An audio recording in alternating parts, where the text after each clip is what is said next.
Oh, already?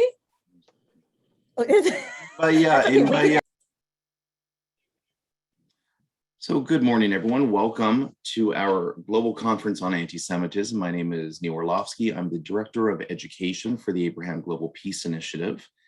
Just a couple of housekeeping items to begin. We are going to be recording today's session. And I say that just to announce privacy concerns, that if anyone is not comfortable with having their name indicated or posted, feel free under the participant section. You are able to change your name. But I just wanted to share that with everyone because today's conversation will be made public on our website. I would like to welcome our founder and chairman, Avi Ben Lolo, to officially welcome and introduce us. Avi.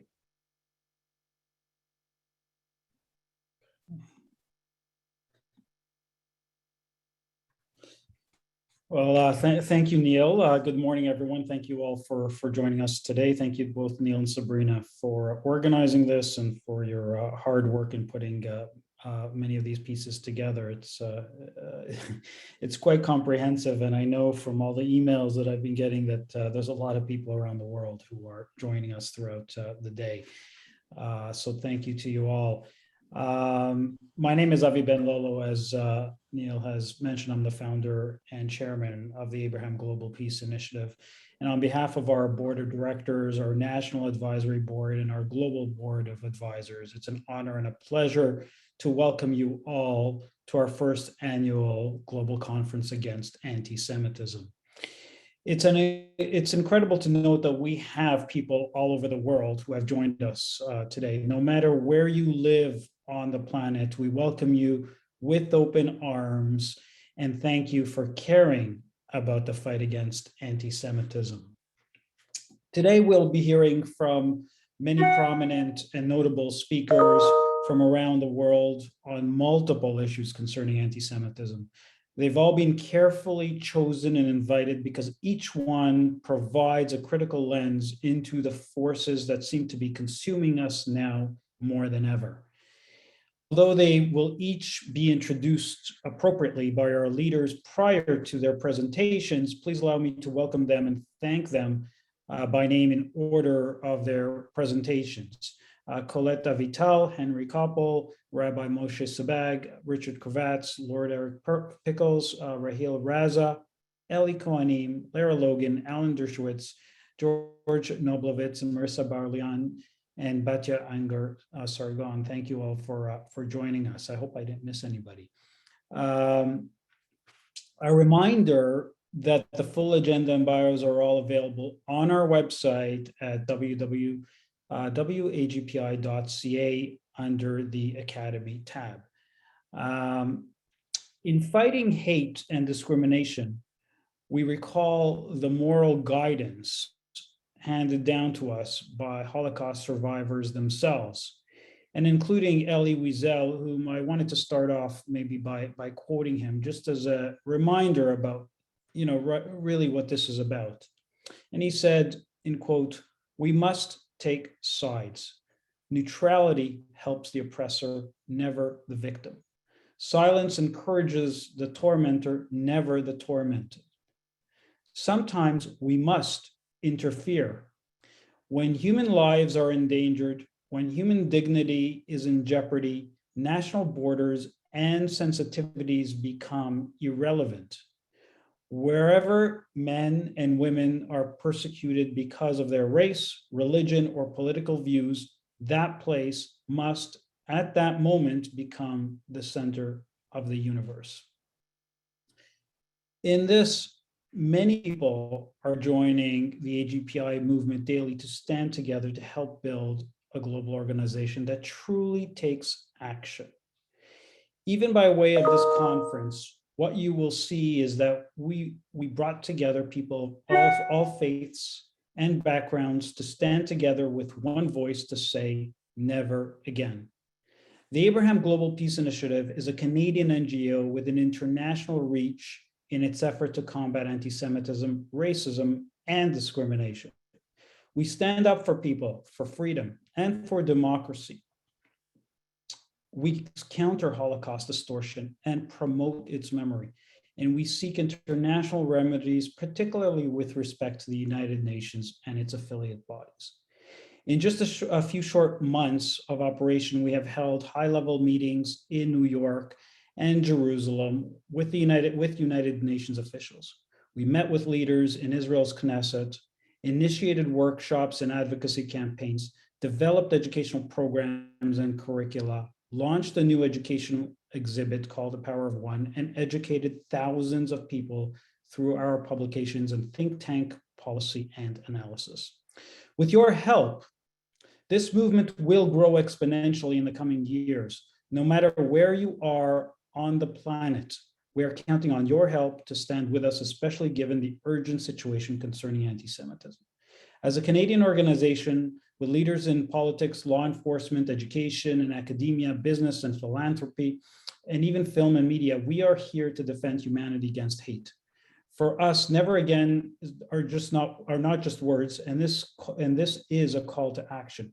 We can no longer afford to stand by as Jewish people and others while there are attacks that are going on from Paris to London to New York to Toronto and everywhere else in between. We will not be silenced again. We will speak out and use all of our resources at our disposal to combat anti-Semitism, hate, and intolerance. If the Holocaust taught us anything, it's that silence is not golden. Just in the past few days, I want to tell you a little bit about some of the anti-Semitic incidents that have occurred just in the last few days.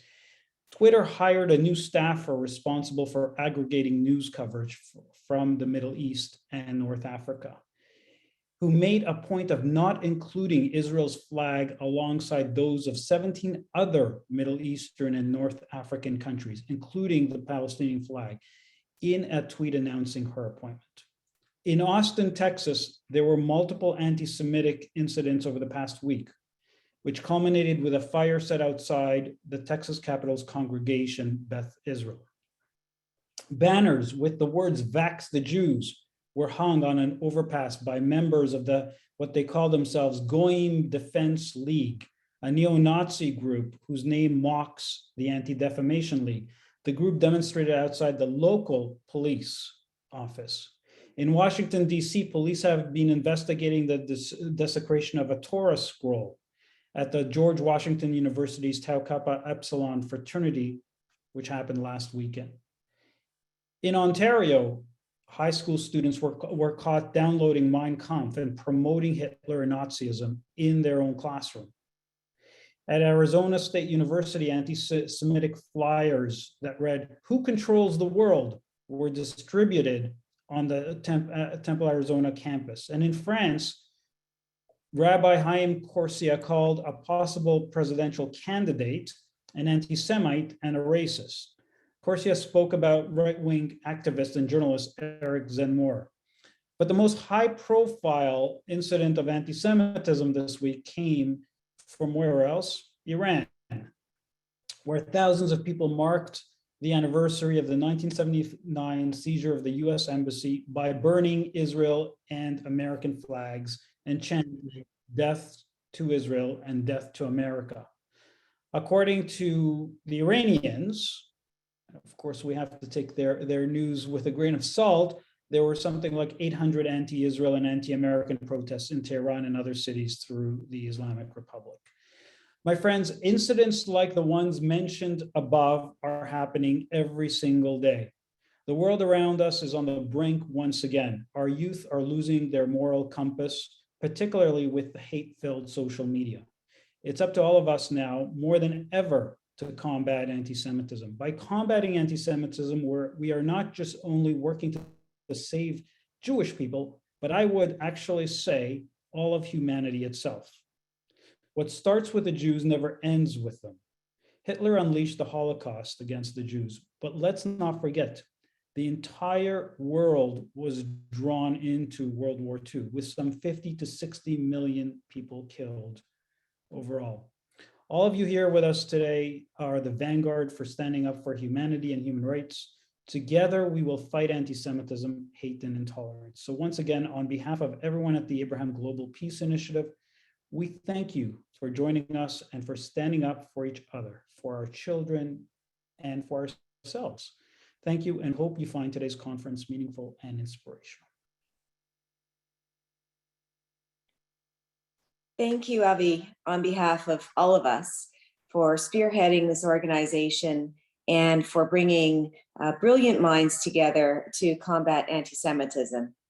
My name is Charlotte Solomon. I'm here from Victoria, British Columbia. I'm a proud member of AGPI, and it is my pleasure to introduce the first speaker to the conference, and that is Ambassador Colette Avital. Colette Avital was born on May 1st, 1940 in Bucharest. She lived with her family, and she was forced to wear the yellow star when the Nazis were taking over. She and her family were evicted from their home by their oppressors, and she and her mother sought refuge and hid in Bucharest. Following liberation, she found that most of her extended family members were killed during the Second World War. In 1950, 10-year-old Avital immigrated to Israel, and she served in the Israeli Defense Force and joined the Ministry of Foreign Affairs. Throughout her tenure, Avital served in a variety of key diplomatic posts, including Consul General of Israel in New York. In 1999, she entered politics and became a member of the Knesset with the Labour Party. She went on to serve as a deputy speaker of the 17th Knesset. In the year of 2000, Colette Avital formed the Committee of Inquiry for the Location and Restitution of the Assets of Holocaust Victims. In 2015, she was elected Secretary General of the World Organization for the Recovery of Jewish Property. And in April 2017, she was elected a member of the Executive of the World Jewish Congress. Having received her MA in Public Administration at Harvard University, she continued to expand her knowledge. Since July 2013, she served as chairperson of the Center of Organizations of Holocaust Survivors in Israel, which is the umbrella organization of 58 Holocaust survivor associations. So I'm pleased to present you with Colette Avital, and I am sure that she will be very enlightening to all of us, speaking about the impact of anti-Semitism on Holocaust survivors. Thank you, Charlotte, and thank you, Avi, and good day to everyone. 2 days from today, from now, on November 9, we will be marking 83 years since the famous Kristallnacht, the night when the windows of thousands of Jewish businesses were shattered and over 1,000 synagogues were burnt. Kristallnacht marks the beginning of the Holocaust in Germany.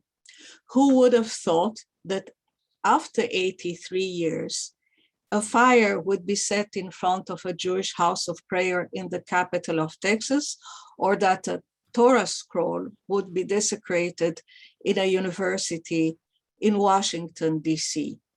When World War II ended and the few human shadows, the survivors, came out of the camps, we thought that anti-Semitism was over, that the lesson of anti-Semitism and where anti-Semitism could lead had been learned. They thought so until some of them came back to Poland and wanted to reclaim their properties. And we know what happened 1 year later, just 1 year after the war, on July 4, 1946, in the town of Kielce. Truth be told, it is true that in the late 40s and the beginning of the 50s, Western countries showed sympathy towards the Jews and their new home. But all of this has changed in the past years, and with the renewal of nationalist movements and neo-Nazi parties, such as the AfD, which is in Germany, and our in Romania, which is a party openly anti-Semitic, we have witnessed a steady growth of anti-Jewish manifestations and violent incidents.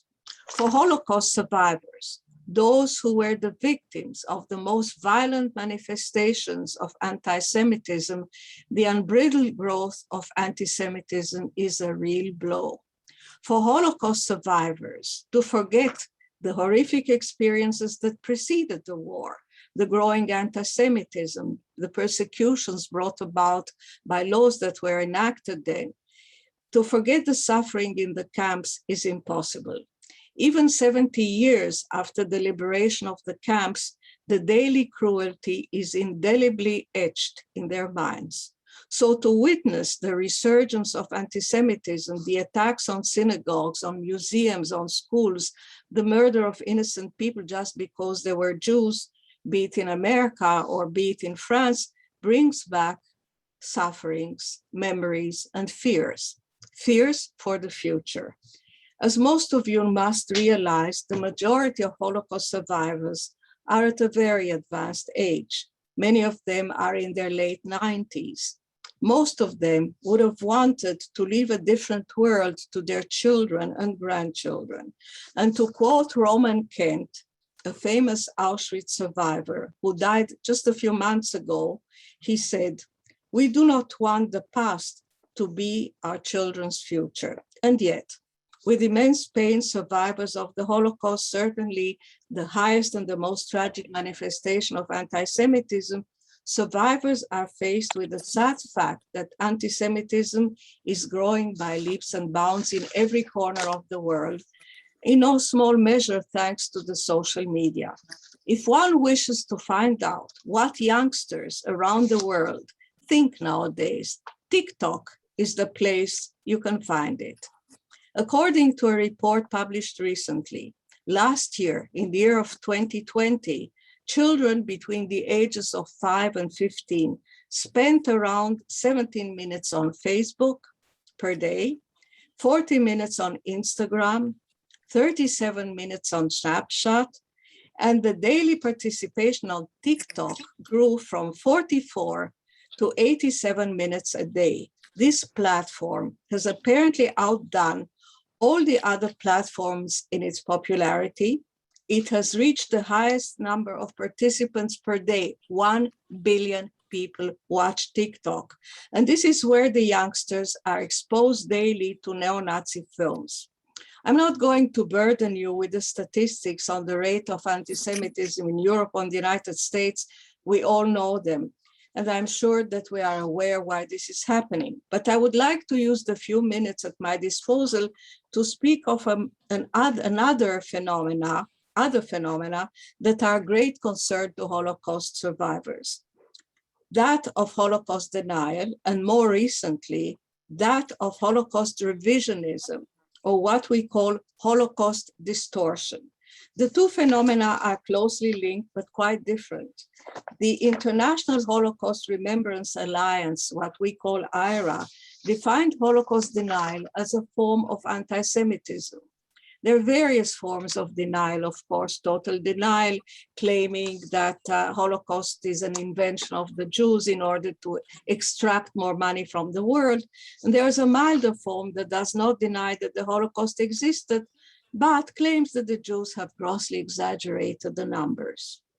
And there have been intellectuals or pseudo-intellectuals of this kind who have worked in the United States, in France. And there's one state, of course, I think Avi Ben Lolo spoke about it, Iran, that is officially engaged in denial. But over the years, this phenomena has become less common because probably because of the famous trial against the Holocaust denier, the British historian David Irving. However, the IRA definition of anti-Semitism was approved in 2013, before distortion became a major concern. Holocaust distortion has spread as a result of authoritarianism, populism, dictatorial regimes, nationalisms, and anti-liberalism that has been sweeping the world in the past 2 decades or so. Historical distortions thrive in such systems. They arise from the desire to strengthen nationalistic authoritarianism, presenting a unified image of the nation's past. This is no longer a question of right or left. Nowadays, the primary problem for us is Poland, currently headed by the PIS party, the Law and Justice Party.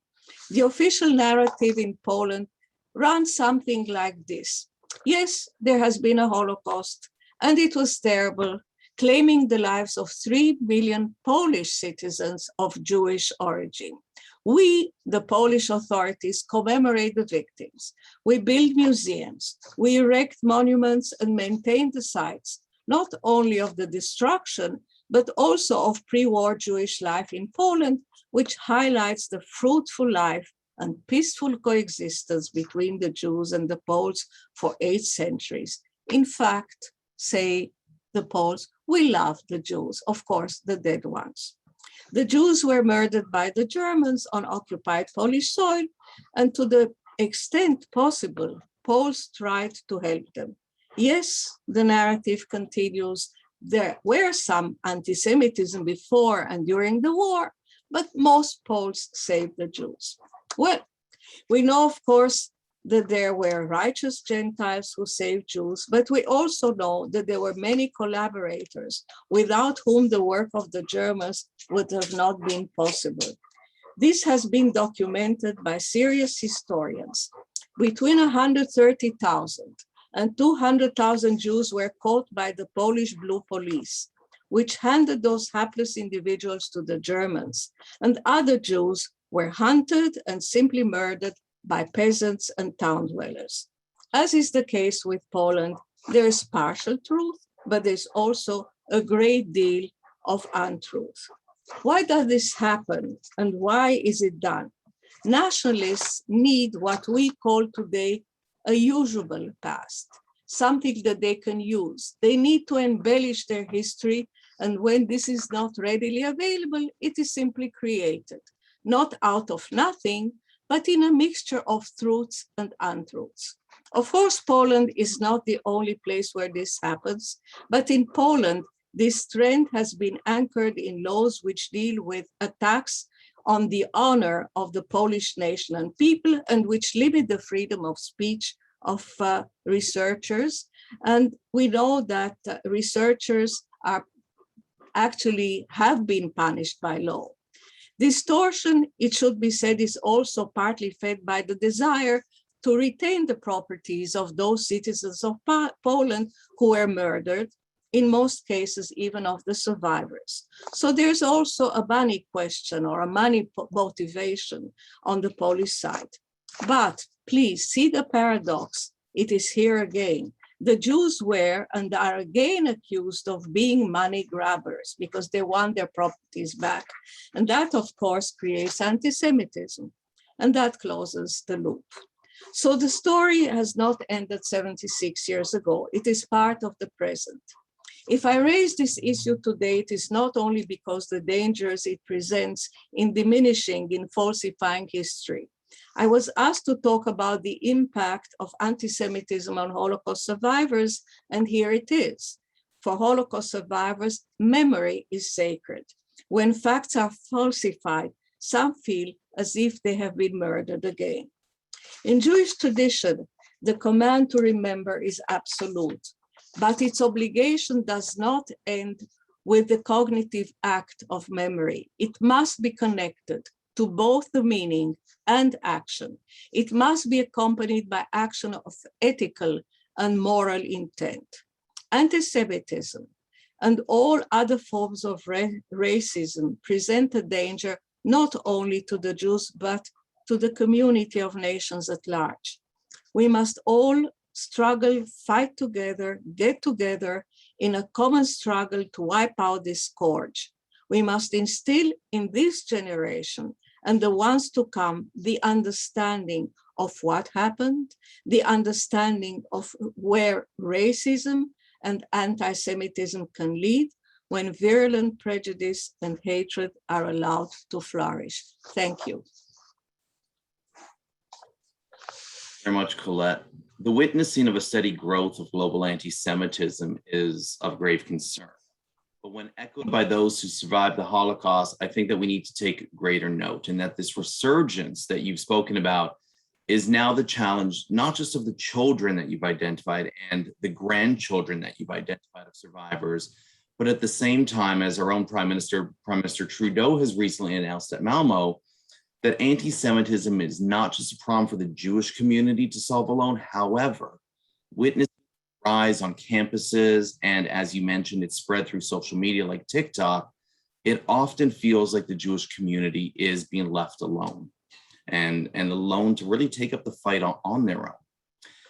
In August of this year, our next speaker posed the question in the Washington Examiner, ever stop genocide and terrorism? And then reframed his question as what really causes these horrific outbreaks of violence.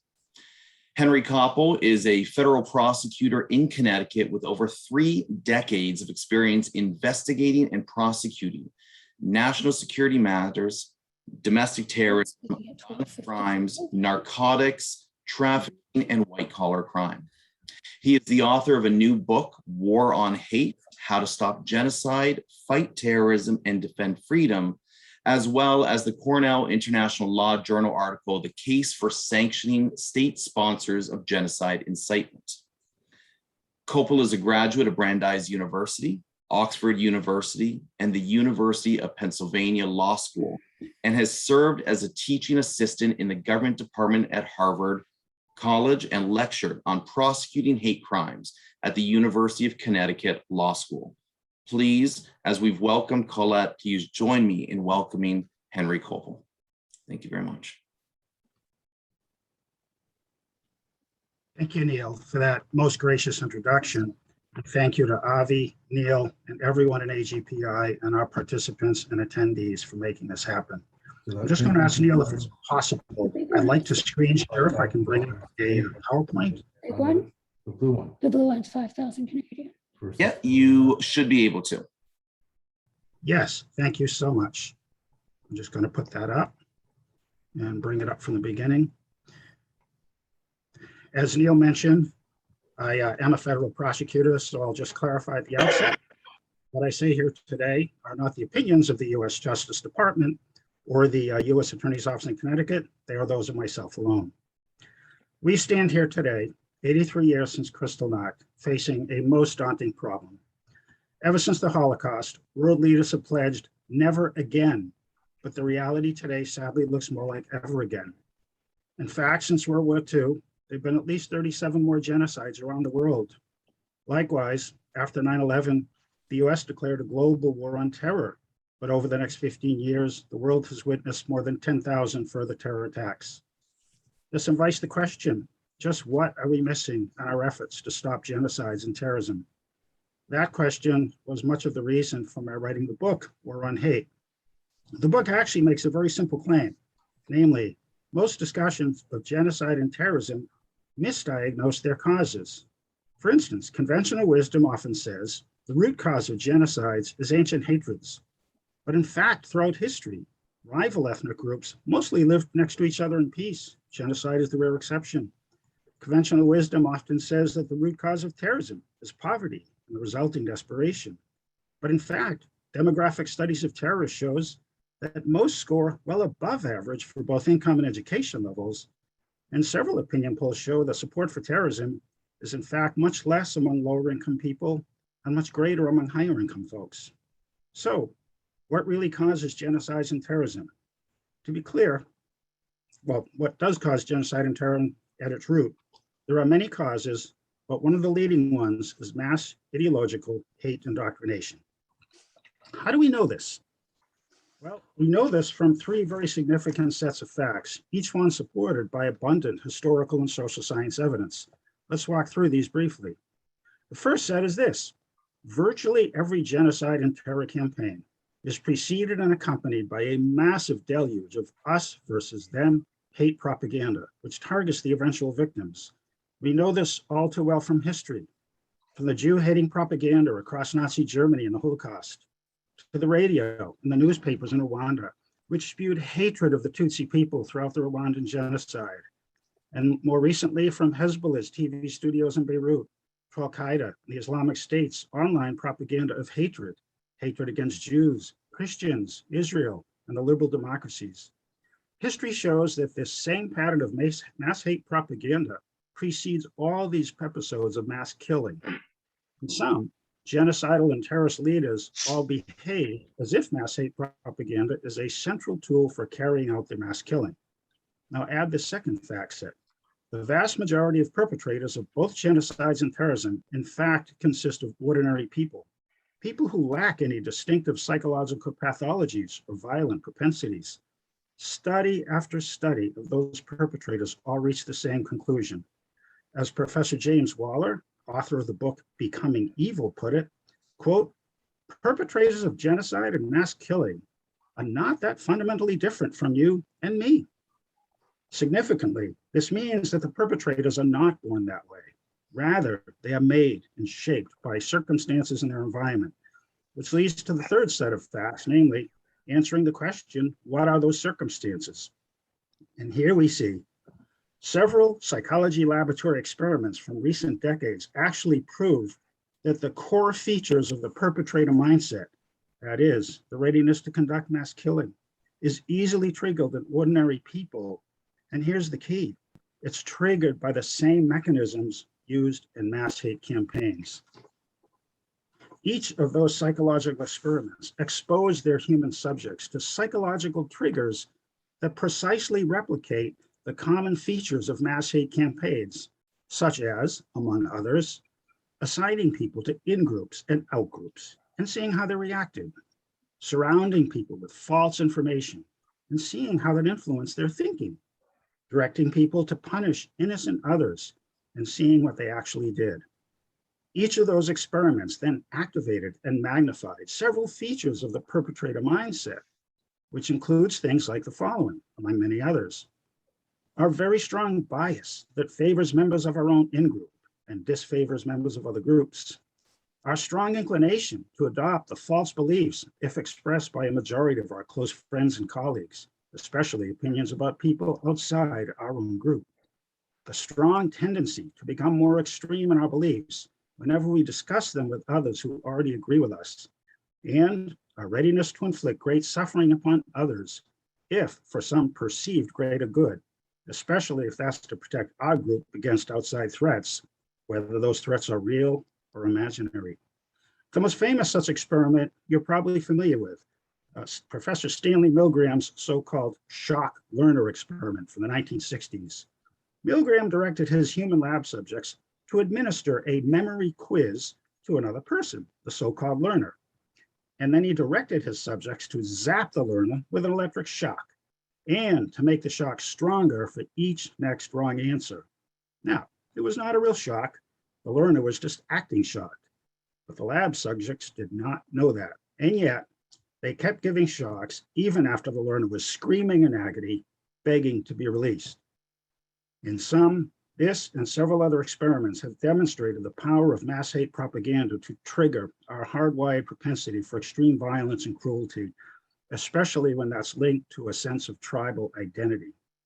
Note also, unlike the controlled setting of a psychology lab, real hate incitement campaigns, again, we know all too well from history, they operate 24/7 for years, not just a brief hour in a clinical setting, and they activate the whole population, all one's friends, relatives, neighbors, not just a few lab subjects, and all driven to hate in just the same way. Note further that there is compelling real-world evidence of this causal link between hate propaganda and mass killing, namely from studies of the region known as the Middle East North Africa, MENA, the so-called MENA region. Consider these two sets of facts about this part of the world. First, case studies of the MENA countries show that this region manifests by far the highest levels of mass hate indoctrination on the planet. Sadly, these countries flood their media and schools with such propaganda claims as these: hatred of Israel and America, claims that Israel and the CIA were the real perpetrators of 9/11, accusations that Jews and Israelis poison Muslims' food and water supplies, and the blood libel, that the Jews kidnap and torture Muslim children to drain their blood for religious rituals. The late anti-Semitism scholar Robert Wistrich, in his magnum opus titled A Lethal Obsession, summed it up this way, quote, "A culture of hatred permeates books, magazines, newspapers, sermons, the internet, television and radio in the Arab Middle East that has not been seen since the heyday of Nazi Germany. Now, consider this parallel set of facts. The MENA countries also reflect the world's highest levels of global terrorism. According to the world's largest non-governmental terrorism database hosted at the University of Maryland, of the top 10 countries impacted by terrorism in recent years, in 2014, 6 of the top 10 were from the MENA region, including 4 of the top 5. The next year, 7 of the top 10 were from that region, and in 2016, 8 of the top 10. In sum, the causal links between propaganda and terrorism and propaganda and genocide are real, and they are powerful. Now, all that being said, there are in fact multiple causes of both genocide and terrorism. Regarding genocide, U.S. Naval Academy Professor Barbara Harf has conducted the world's most extensive statistical analysis of genocide causation. Professor Harf identified 5 major risk factors for genocide, which together predicted 74% of the dozens of genocides that she studied. These 5 other risk factors include the following: a prior genocide having occurred in the same country, autocracy as a form of governance, autarkic isolation, that is a country mostly closed to trade and outside influence, ruled by an ethnic minority, and a ruling elite that promotes an exclusionary ideology. Now, with respect to terrorism, there's no single study like Professor Harf's, but there are several individual studies, each compellingly demonstrating one of the important causal factors beyond ideological incitement. And they include these 4: repression of civil rights and liberties, widespread pervasive corruption, generating mass hostility against the government, relative group deprivation across ethnic and religious divides, namely, if Group A holds to its own members the leading economic and status positions in the country and denies them to Group B, you'll often see terroristic response from Group B against Group A. And lastly, appeasement, which does not reduce terrorism, it incentivizes it. And let me note here, our keynote speaker, Professor Alan Dershowitz, has written an outstanding book on this very topic called Why Terrorism Works. I cannot recommend it highly enough. Now, here's where this gets really interesting, and it parallels what Ms. Avital just said in her presentation. In fact, we take these factors together, they lead to an important conclusion, namely, illiberal governance, that is oppressive and corrupt governance, functions as a meta risk for genocides and terrorism. Consider these 3 other causes for genocide: autocracy, exclusive minority rule, exclusivist ideology. And for terrorism, repression of civil rights, official corruption, relative group deprivation. There is one thing that all these factors have in common, namely, each one negates one of the core elements of liberal democracy. Exactly. Thank you. This invites the question, does liberal democracy in fact mean less genocide? The answer is a resounding yes. Studies of state violence repeatedly find, as per the late Professor R.J. Rummel, that, quote, the more freedom a people have, the more unlikely the government will murder them. Similarly, does liberal democracy mean less terrorism? Again, it's a resounding yes. Multiple scholars have found, as per Amichai Magen at the IDC Center in Israel, that, quote, a high-quality democracy is increasingly proving to be the best counter-terror organization known to humanity. And so this brings us to the final ultimate causation conclusion of my book. Namely, 2 of the most significant causes of both genocidal and terrorist violence are the following. First, mass ideological hate incitement. This is what creates the large number of perpetrators needed to commence and sustain the genocide or terror campaign. And second, illiberal, oppressive political culture, because this is what fosters the intergroup resentments and ideologies of hatred that always drive mass hate campaigns. So this invites the final question. What can we do about this? How can we really do these immense challenges? The last chapter of War on Hate attempts to address that by proposing a number of counter-atrocity policies. Now, to be clear, the focus of that policy discussion does focus extensively on the Middle East, only because at present, no other part of the world suffers so much from both mass hate indoctrination and illiberal forms of governance, and suffers so much resulting violence. However, these policies, like these travesties, are universal, and they apply to any effort to prevent mass killing. They include the following 6 action categories, which I'll very briefly sum up. 1, name and shame. We need to be mapping the sources and conduits of hate incitement, and we need to publicize this. 2nd, public diplomacy and counter-information. This includes at least 4 action categories. We need to be more robustly challenging the jihad narrative and presenting robust counter-narratives. We need to expose how terrorists harm and kill Muslims who have suffered far more killing and maiming than have Westerners by the scourge of terrorism. We need to offer accessible and affordable Western forms of education to open the doors to pluralistic and ecumenical forms of discourse. And we need to support real Islamic reformers, not Islamists, which is a big mistake many liberal democracies have been making. Thirdly, we need to use the tools of economic and law enforcement pressures. This includes at least 3 things: policies of linkage, countries with overwhelming incitement, no foreign aid for you unless you start ending that. Sanctions, need to be imposing them against the lead promoters of this deadly incitement. And lawfare, we ought to be using the tools to indict, to extradite, and to prosecute the lead incitement promoters, and not after the war as in Nuremberg, but beforehand. Fourthly, we need to unleash our hard power where appropriate. At the very least, why aren't we jamming the incitement broadcast? Why aren't we taking out the incitement conduits? Fifthly, and penultimately, we need to promote liberalization.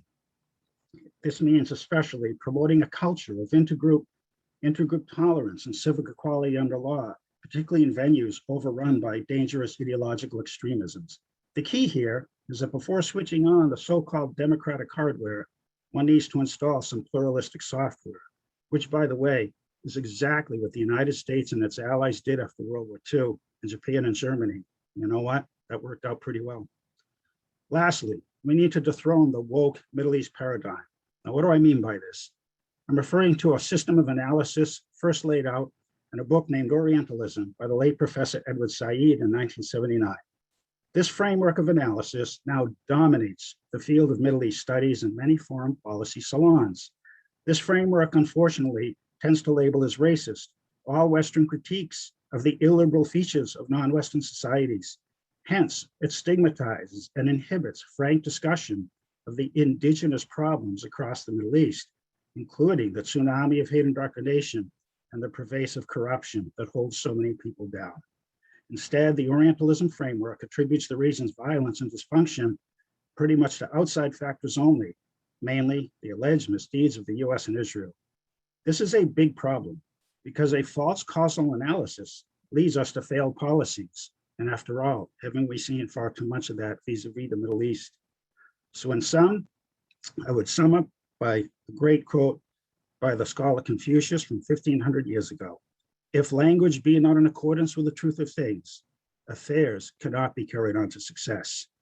It is therefore up to us to bring our language and our policy discourse back in accord with the truth of things, and thereby finally to begin fashioning policies that will actually reduce and eliminate these terrible scourges of mass killing. Thank you very much.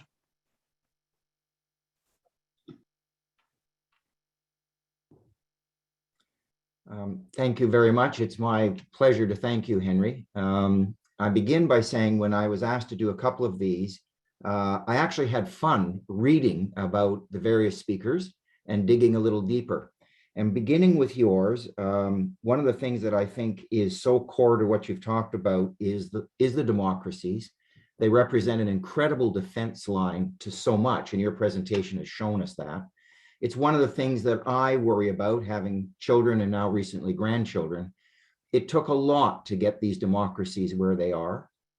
It takes a lot to preserve and defend them.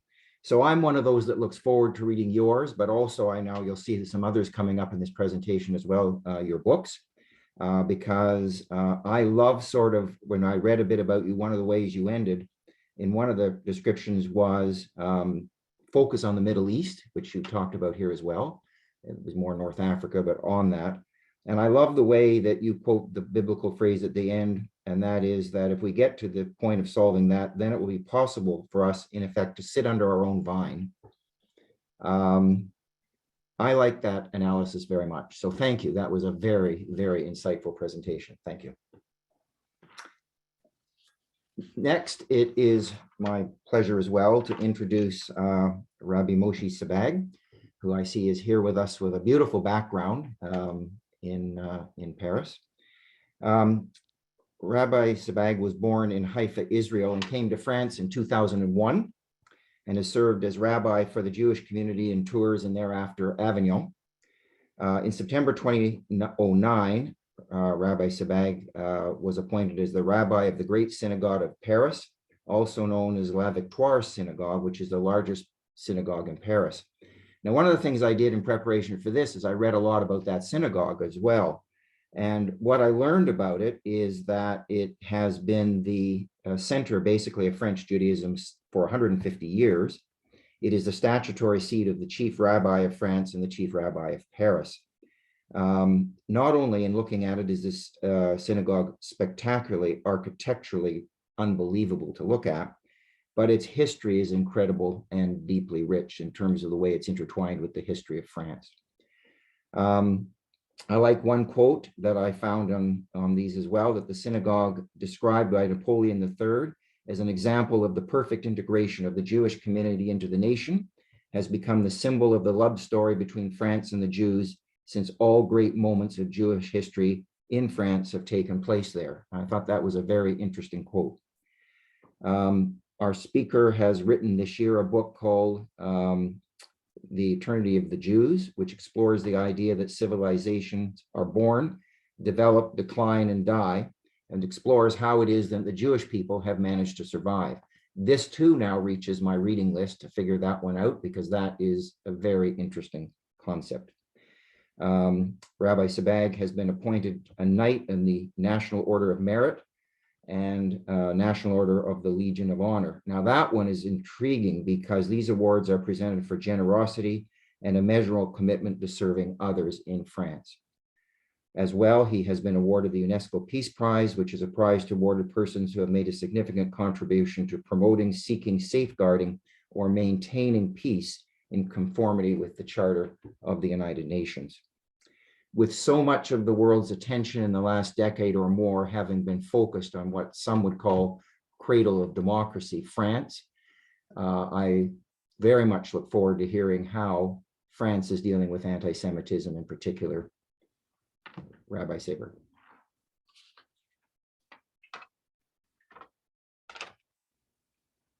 You are on mute, Rabbi still. Thank you very much, and excuse me about my English. Dear friends, it is my pleasure and privilege to be speaking today in front of the distinguished forum of the Abraham Global Peace Initiative. I would like to extend my gratitude to Mr. Avi Avraham Ben-Lulu and Madame Sabrina Kerbel for inviting me to be here today. Before addressing the questions of contemporary anti-Semitism in France, I would like to recall very briefly some of facts and the history that shaped Jewish life in France. The Jews of France, whether they are French of old stock or have recently chosen France as their homeland, are faithfully attached to their country, to its values, to its ideals.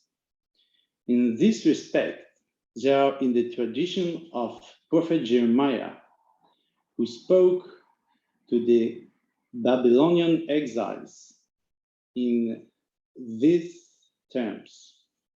ודרשו את שלום העיר אשר הגליתי אתכם שמה, והתפללו בעדה אל השם, כי בשלומה יהיה לכם שלום. And seek the peace of the city, whither I have caused you to carry away captives, and pray unto the Lord for it, for in the peace thereof shall ye have peace. Since ancient times, France, then known as Gaul, has been territory where Jewish communities had settled. Later, from the Middle Ages onwards, this presence made a major contribution to the development of thought and halakha in a climate of tolerance. Rashi, the Balei HaTosfot, and in particular, the Chachamim of Narbonne, Lunel, and Montpellier. But this period was also characterized by unspeakable persecution, suffering, and numerous massacres. Examples are the pogrom in Blois and Metz, in Rouen and Paris, where the burning of the Talmud took place in 1240. And yet, there were periods of tolerance, of calm, and oases. For instance, the Jews of the Pope, who live under the protection of the popes in the Conta Veneza. Next, French Revolution of 1789 is a consequence of the Enlightenment, and the philosophy of the 18th century gave the Jews access to citizenship and equality without, unfortunately, eliminating prejudice and hatred. The Dreyfus Affair is a perfect illustration of the situation at the time. A plot motivated by covert anti-Semitism, which are a long struggle culminated with the restatement of the accused officer in the name of the French people, marked the triumph of truth and justice against obscurantism and fanaticism. The anti-Dreyfusards, regarding their virulence under the Vichy regime, which collaborated with the Nazis in the extermination of Jews and established a state-sanctioned anti-Semitism independent of German requests. It must be said here that 2/3 of the Jews in France were saved from deportation by the French population, who acted admirably to aid Jews at the cost of major risk to their lives. In this very brief review, we may find the precursors of current situation in France. In spite of the change in the attitude of the church since the Shoah, and the fact that today we have a fourth pope who speaks appropriately about the Jews, there remains a stubborn form of traditional Christians anti-Semitism. The accusation of deicide, of poisoning wealth, and spreading of the Black Days have all left their mark. There is still a right of theological prejudice within the church among certain clergymen this anti-Semitism is residual today. Alongside theological anti-Semitism, there is a right-wing anti-Semitism and anti-Jewish tradition fueled by French nationalism, often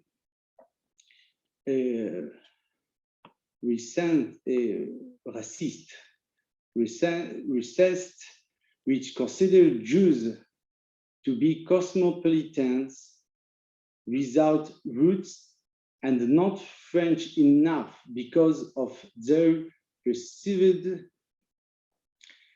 dual allegiance. This form of anti-Semitism has been supported by extremist right-wing intellectual since the 19th century. This movement developed considerably in the first half of the 20th century and persists to this day, but does not pose the greatest of risk for the Jewish community nowadays. At the end of 19th century, a left-wing anti-Semitism mixed with anti-capitalism appeared. Capital is in the hands of blood-sucking Jews. Although the Dreyfus Affair brought some intellectuals into the camp of defenders of Jews, left-wing anti-Semitism had persisted and even evolved. Today, in 2021, the anti-Semitic act recorded in France show a steep increase in crime and violence, insults, damage to property, murders. To name a few recent examples, the horrible massacres at Otzar Torah Jewish School in Toulouse and the hyper kosher grocery store in Port de Vincennes, the assassination of Sarah Halimi and Mireille Knoll, and numerous knife attacks against Kippur-wearing Jews. On November 9, 2018, Prime Minister Edouard Philippe warned of a 69% increase in anti-Semitic acts. The Yellow Vest movement, a protest movement neither structured nor organized, spread swastika graffiti, anti-Semitic slogans such as Macron, Horde of the Jews, or give back the money, you dirty Jews. In addition, cemeteries are being desecrated, as happened in Wolsthofen, a small village where the Jewish community gave France two of its prime minister, Léon Blum and Michel Debré. The political situation in France today is largely conditioned by the debate on the raising of fundamentalism Islam, described as Islamofascism. This trend in Islamic practice not representing the religion as a whole, wishes to modify the French tradition of secularism. The Jewish community is the first victim of this fundamentalism, conveyed by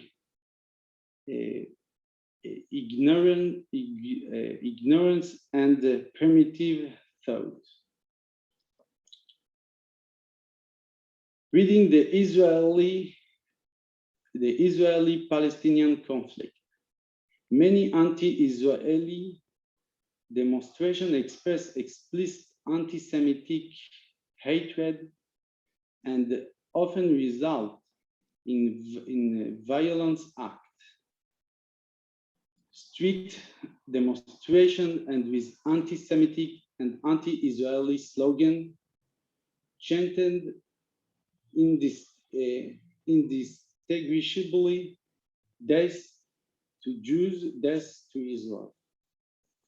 Today, this anti-Semitic result in a homicide on French soil, and the conjunction of Islamic fundamentalism, pro-Palestinian sentiment, and anti-Zionism, the type of hatred has been shown to mask the most heinous crimes of anti-Semitism. The hatred is largely conveyed by anti-Zionist writers or comedians who are essentially obvious anti-Semite, Dieudonné, Soral, and so forth.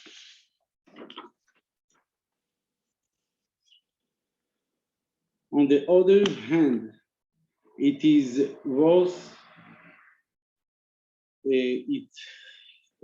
mentioning the fact that the French political sphere speaks out strongly against all forms of anti-Semitism. Former presidents of the Republic, Nicolas Sarkozy, François Hollande, former Prime Minister Manuel Valls, incumbent President Macron, former Prime Minister Edouard Philippe, all issued statements in this spirit. However, this list ended very far from reality. France is not anti-Semitic. Although anti-Semitic prejudice remain widespread among the population, they transcend all shell demographics and political flanks more profoundly among the Muslim population. In 2018, the former presidents Nicolas Sarkozy and 250 prominent figures in French politics signed a manifest against the new anti-Semitism in denounced Muslim-oriented anti-Semitism. They also demanded the Muslim theological leadership strikes down the verses of Quran calling for the murder and punishment of Jews, Christians, and non-believers, so that no believer can rely on sacred text to commit a crime. This uncomfortable situation has created a climate of anxiety and fear. Many of our co-religionists feel they can no longer live in security in certain communes or neighborhoods. There is a real risk for the presence and the continuity of the Jews in France, depending on the political evolution of the country. This caused a massive wave of immigration, mainly to Israel, Quebec, and the United States. Jews are still and always have been targeted. Whether or not there is future for our people in this country will be determined in the coming years. While it is not my intention to predict the future, I would like to note the significant increase in Aliyah from France and important contribution to Kibbutz Galuyot, the reconstitution of the Jewish people in its homeland. Thank you. I think I forget it one page, but you have the text. It's okay. Thank you. Merci. Merci beaucoup. Merci. C'est plus facile en français. Je suis canadien, mais je parle seulement un peu de français. C'est en anglais un peu. Je pense vraiment que j'ai oublié une page, mais vous avez le texte. J'ai envoyé les textes après vous diffusez. Voilà. Merci. Merci. Merci. I was very much looking forward to hearing about what was going on in France. Your explanation, I think, sadly confirms some of the worst fears we've heard, particularly the fear of living in France and the future. I enjoyed it, but it's a very sobering thought for all of us, because as I said at the outset, I consider France to be one of the cradles of the modern democracy in the whole world, and it is just serious and sad to hear. Where we go next is Richard, you're about to be up here. So I start with the introduction a bit. Richard Kravitz is the immediate past president of Scholars for Peace in the Middle East. And so, being the investigative one again, I had a look at that, and I was quite intrigued because this is basically an independent nonprofit organization, but it's academic scholars at a variety of universities. And I'm very impressed with the theory of it, which is to inform, motivate, and encourage faculty to use their academic skills and disciplines on campus, in classrooms, and in academic publications, to develop effective responses to the ideological distortions, including anti-Semitic and anti-Zionist slanders. For those of us who went to university, I like to think back that university was a place of open, honest dialogue where people could have that discussion and part friends. I am particularly interested that Dr. Kravitz, you've authored 2 books, which I think are very, very important. Genocidal Liberalism, the university's jihad against Israel and the Jews, and something called Dispatches from the Campus War Against Israel and Jews. When I read about what they did, is they explore the alarming, and all of us are watching, ever worsening phenomena of Israel hatred and covert anti-Semitism on college campuses. I actually am intrigued by the way you phrase it, which is, I think, is right, that what is going on is this obsession that seems to be in the university campuses and in the academic community. What it does, in fact, is presents what we would all know as anti-Semitism, parading as anti-Zionism, which poses a dangerous threat to Israel's standing in the world community. one of the themes we're watching through all of this is education is so important. So the fact that you've written about these is very significant. And these also are ones that I'm going to find myself. I've got a busy summer or winter reading, I can see. I've learned that in addition to serving on the board of Scholars for Peace in the Middle East, you are a board member of the Journal for Study of Antisemitism. I've read that there are a number of organizations that you are involved with, that you've written significantly, over 500 articles, op-eds, and book chapters.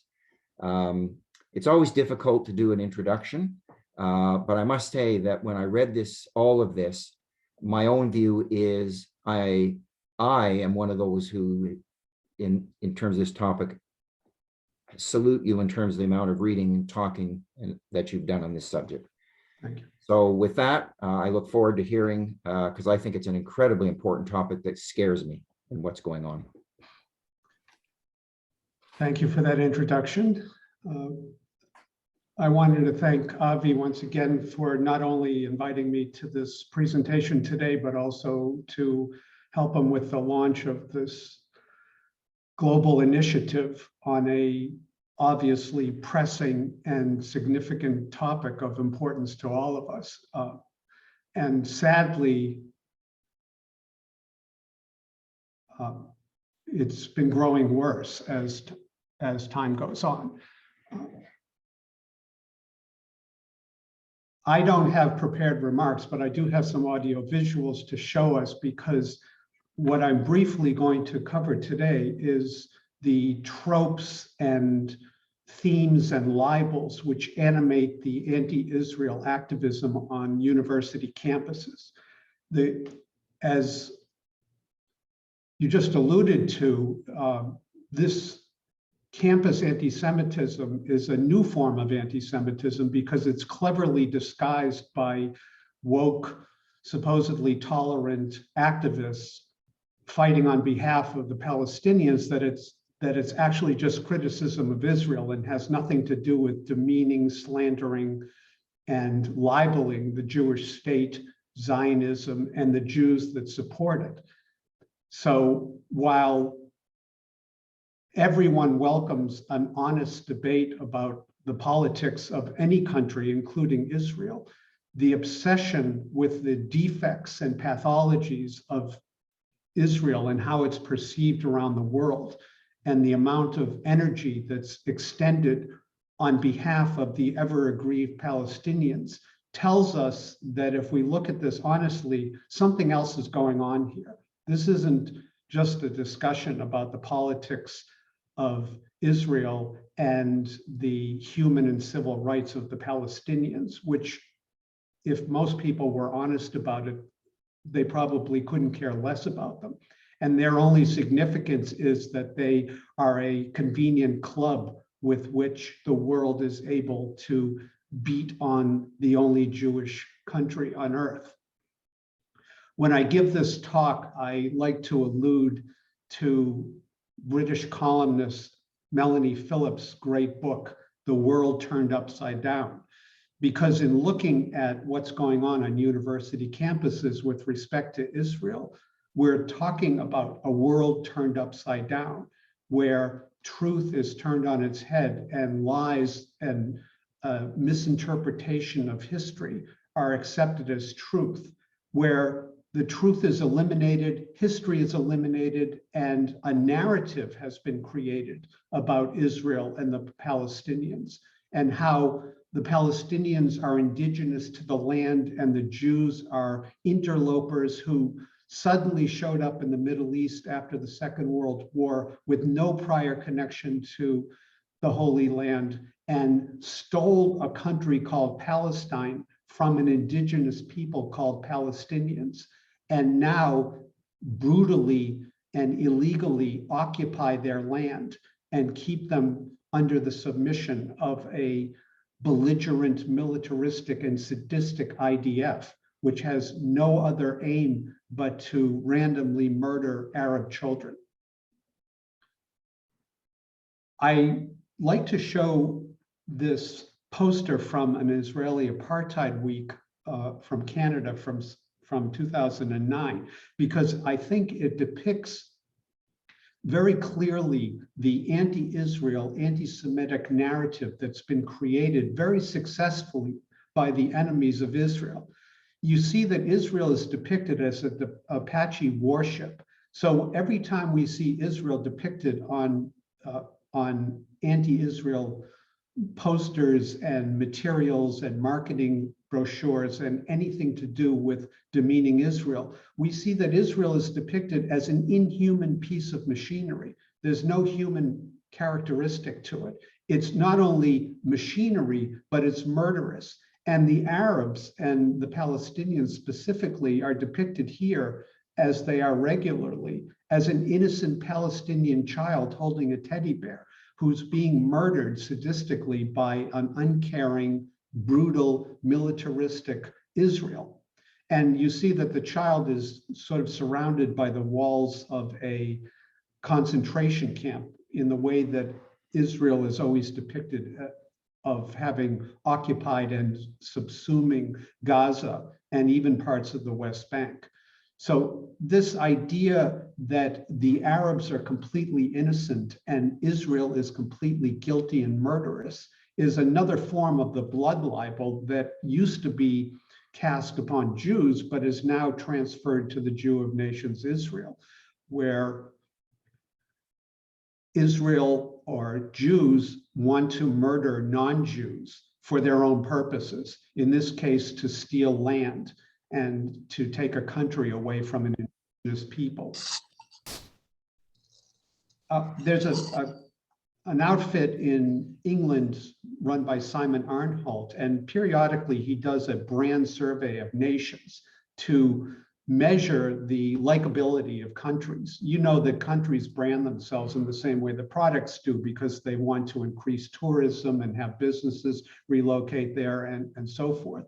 And he interviews thousands of people to get their rankings of countries relative to a number of questions about how they're perceived and would they like to live there, and what kinds of values and traditions those countries represent. And isn't it interesting and telling that Israel frequently and regularly shows up at the bottom of these lists, below countries like Yemen and China and Iran, which have terrible totalitarian governments that deprive their citizenry of human and civil rights on a regular basis. And Israel, as we know, is an open society with a free press, a democracy that offers human and civil rights not only to its citizens, but to the 20% of non-Jewish citizens that are present in Israel as well. So why has that happened? Israel has, brands itself in the way that is closely connected to the way that it actually is, showing the women of the IDF as beautiful and young and hip, and their cities mirroring European or American cities and societies, and they do share common values, not to mention the thriving and entrepreneurial economy of high tech and biomedicine, second only to America, that Israel has. So this is the way that Israel is and would like to be perceived. However, because of the torrent and tsunami of anti-Israel activism in the way that it's painted as this usurper and colonial occupier of another people's lands, of its perception as being a militaristic, oppressive force, a regime, a Zionist regime that has as its principal mission to steal Arab land and to suppress the indigenous population. This is how the enemies have hijacked Israel's brand. There's a concept called brand hijacking in marketing that we teach, where a brand's consumers, because they love the brand so much, like Apple computers or Harley-Davidson computers or Harley-Davidson motorcycles or Barbies, the consumers love the brand so much that they hijack the marketing and promote it in a favorable way. But a brand can be hijacked by the enemies of the brand or the competitors. And in this case, in the case of Israel, that's exactly what's happened, where you see the image on the right of the young teenager throwing a rock at the tank. This is exactly the same image that we just saw in that poster, where you have an almost unarmed, innocent Arab boy facing a murderous presence of a tank. Again, Israel is not even portrayed as a person. It's a piece of murderous machinery. And here you see on the left that was a billboard put up by some anti-Israel people saying that in 10 years, America will give $30 billion to Israel. And what's the purpose of that money? Not to strengthen them and make them able to defend their citizenry from savage genocidal terrorism. No, the purpose of that money given to Israel is to kill children. So again, we have this blood libel that Israel, and by extension Jews, are just murderous. And the bottom two posters are posters that are on college campuses announcing anti-Israel events and speakers who will be coming to campus to tell young students and many faculty lies and distortions and out of context evaluations of what's going on in Israel. Erwin Cutler, who I'm sure the Canadians on this call are very familiar with, who now runs the Wallenberg Center for Human Rights, was a Canadian member of parliament. He had a very interesting observation that in the 20th century, the worst label that you could give to someone was being a racist, that racism was the ultimate horrible charge that you could make against somebody. And what were the two greatest and most obvious manifestations of racism in the 20th century? Nazism and apartheid. Well, as you'll see in some of the upcoming slides, that is a slur that regularly and promiscuously repeats itself and is heard on college campuses when describing Israel, that it's the new Nazi regime, that Gaza is equivalent to Auschwitz, that Zionism is an apartheid regime, a racist apartheid regime, a colonial enterprise meant to subjugate an indigenous people. So this idea of Zionism, of racism, of course, is a legacy of the 1970s UN resolution, which declared that Zionism equated to racism, and it still lingers and is used very frequently, although inaccurately, on college campuses. I have a short clip here that I wanted to share with you.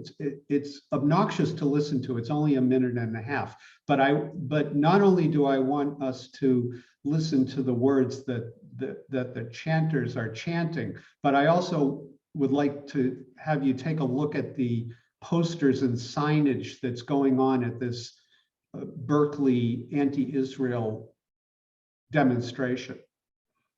And let it be known that we here in Berkeley support the Intifada. Intifada, Intifada, we support the Intifada. Intifada, we support the Intifada. Intifada, Intifada. Intifada. Intifada, Intifada, we support the Intifada. Intifada, Intifada, we support the Intifada. Intifada, Intifada, we support the Intifada. Intifada, Intifada, we support the Intifada. Let the people of Palestine hear you. Free Palestine. Free, free Palestine. Free, free Palestine. Free, free Palestine. Free, free Palestine. Free, free Palestine. Free, free Palestine. Free, free Palestine. Free, free Palestine. Free, free Palestine. Free, free Palestine. And the occupation now. And the occupation now. And the occupation now. And the occupation now. And the occupation now. From the river to the sea, Palestine will be free. From the river to the sea, Palestine. What do you say? How many kids have you killed today? Intifada, Intifada, we support the Intifada. Intifada, Intifada, we support the Intifada. No justice, No peace. no justice, No peace. no justice.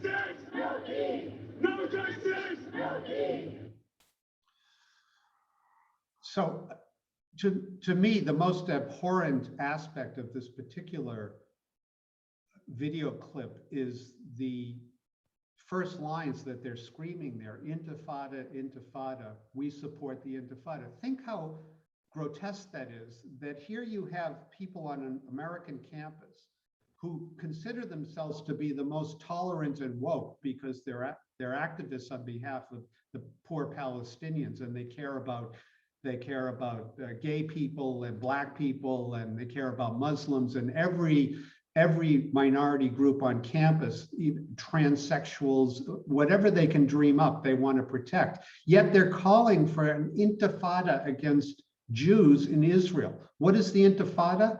Well, you know what the intifada is. It's not a spiritual uprising. It's calling for the murder of Jews on behalf of the Palestinians. Remember that on American campuses, for example, in 2016 election at Emory College, somebody chalked Trump 2016, and they had to call in therapists to take care of the grieving students who couldn't handle the stress of thinking about Trump as president. Or somebody at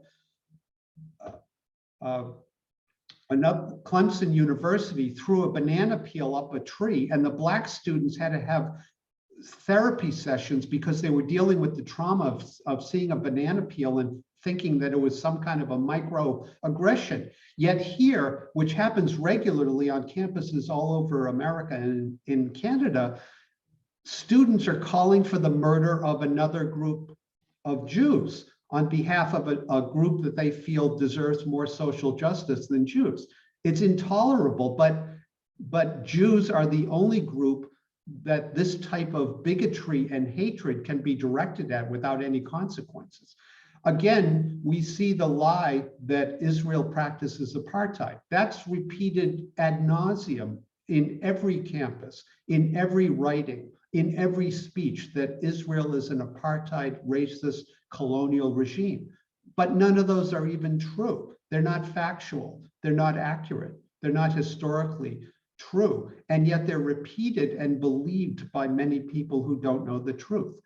The other idea that Palestine will be free from the river to the sea, this presupposes that there was a nation called Palestine, that it was lived in and ruled and was a sovereign entity of Arabs, of Palestinian Arabs, and that Jews came along after the Second World War, as I mentioned, and stole this country and occupy it now. But it's going to be free. What does that mean? It means that the Arabs intend and wish to replace Palestine, replace Israel from the river, the Jordan River, to the sea, the Mediterranean Sea. In other words, there will be no Israel. This is the ultimate wish, and this is the goal of the boycott, divestment, and strategy campaign.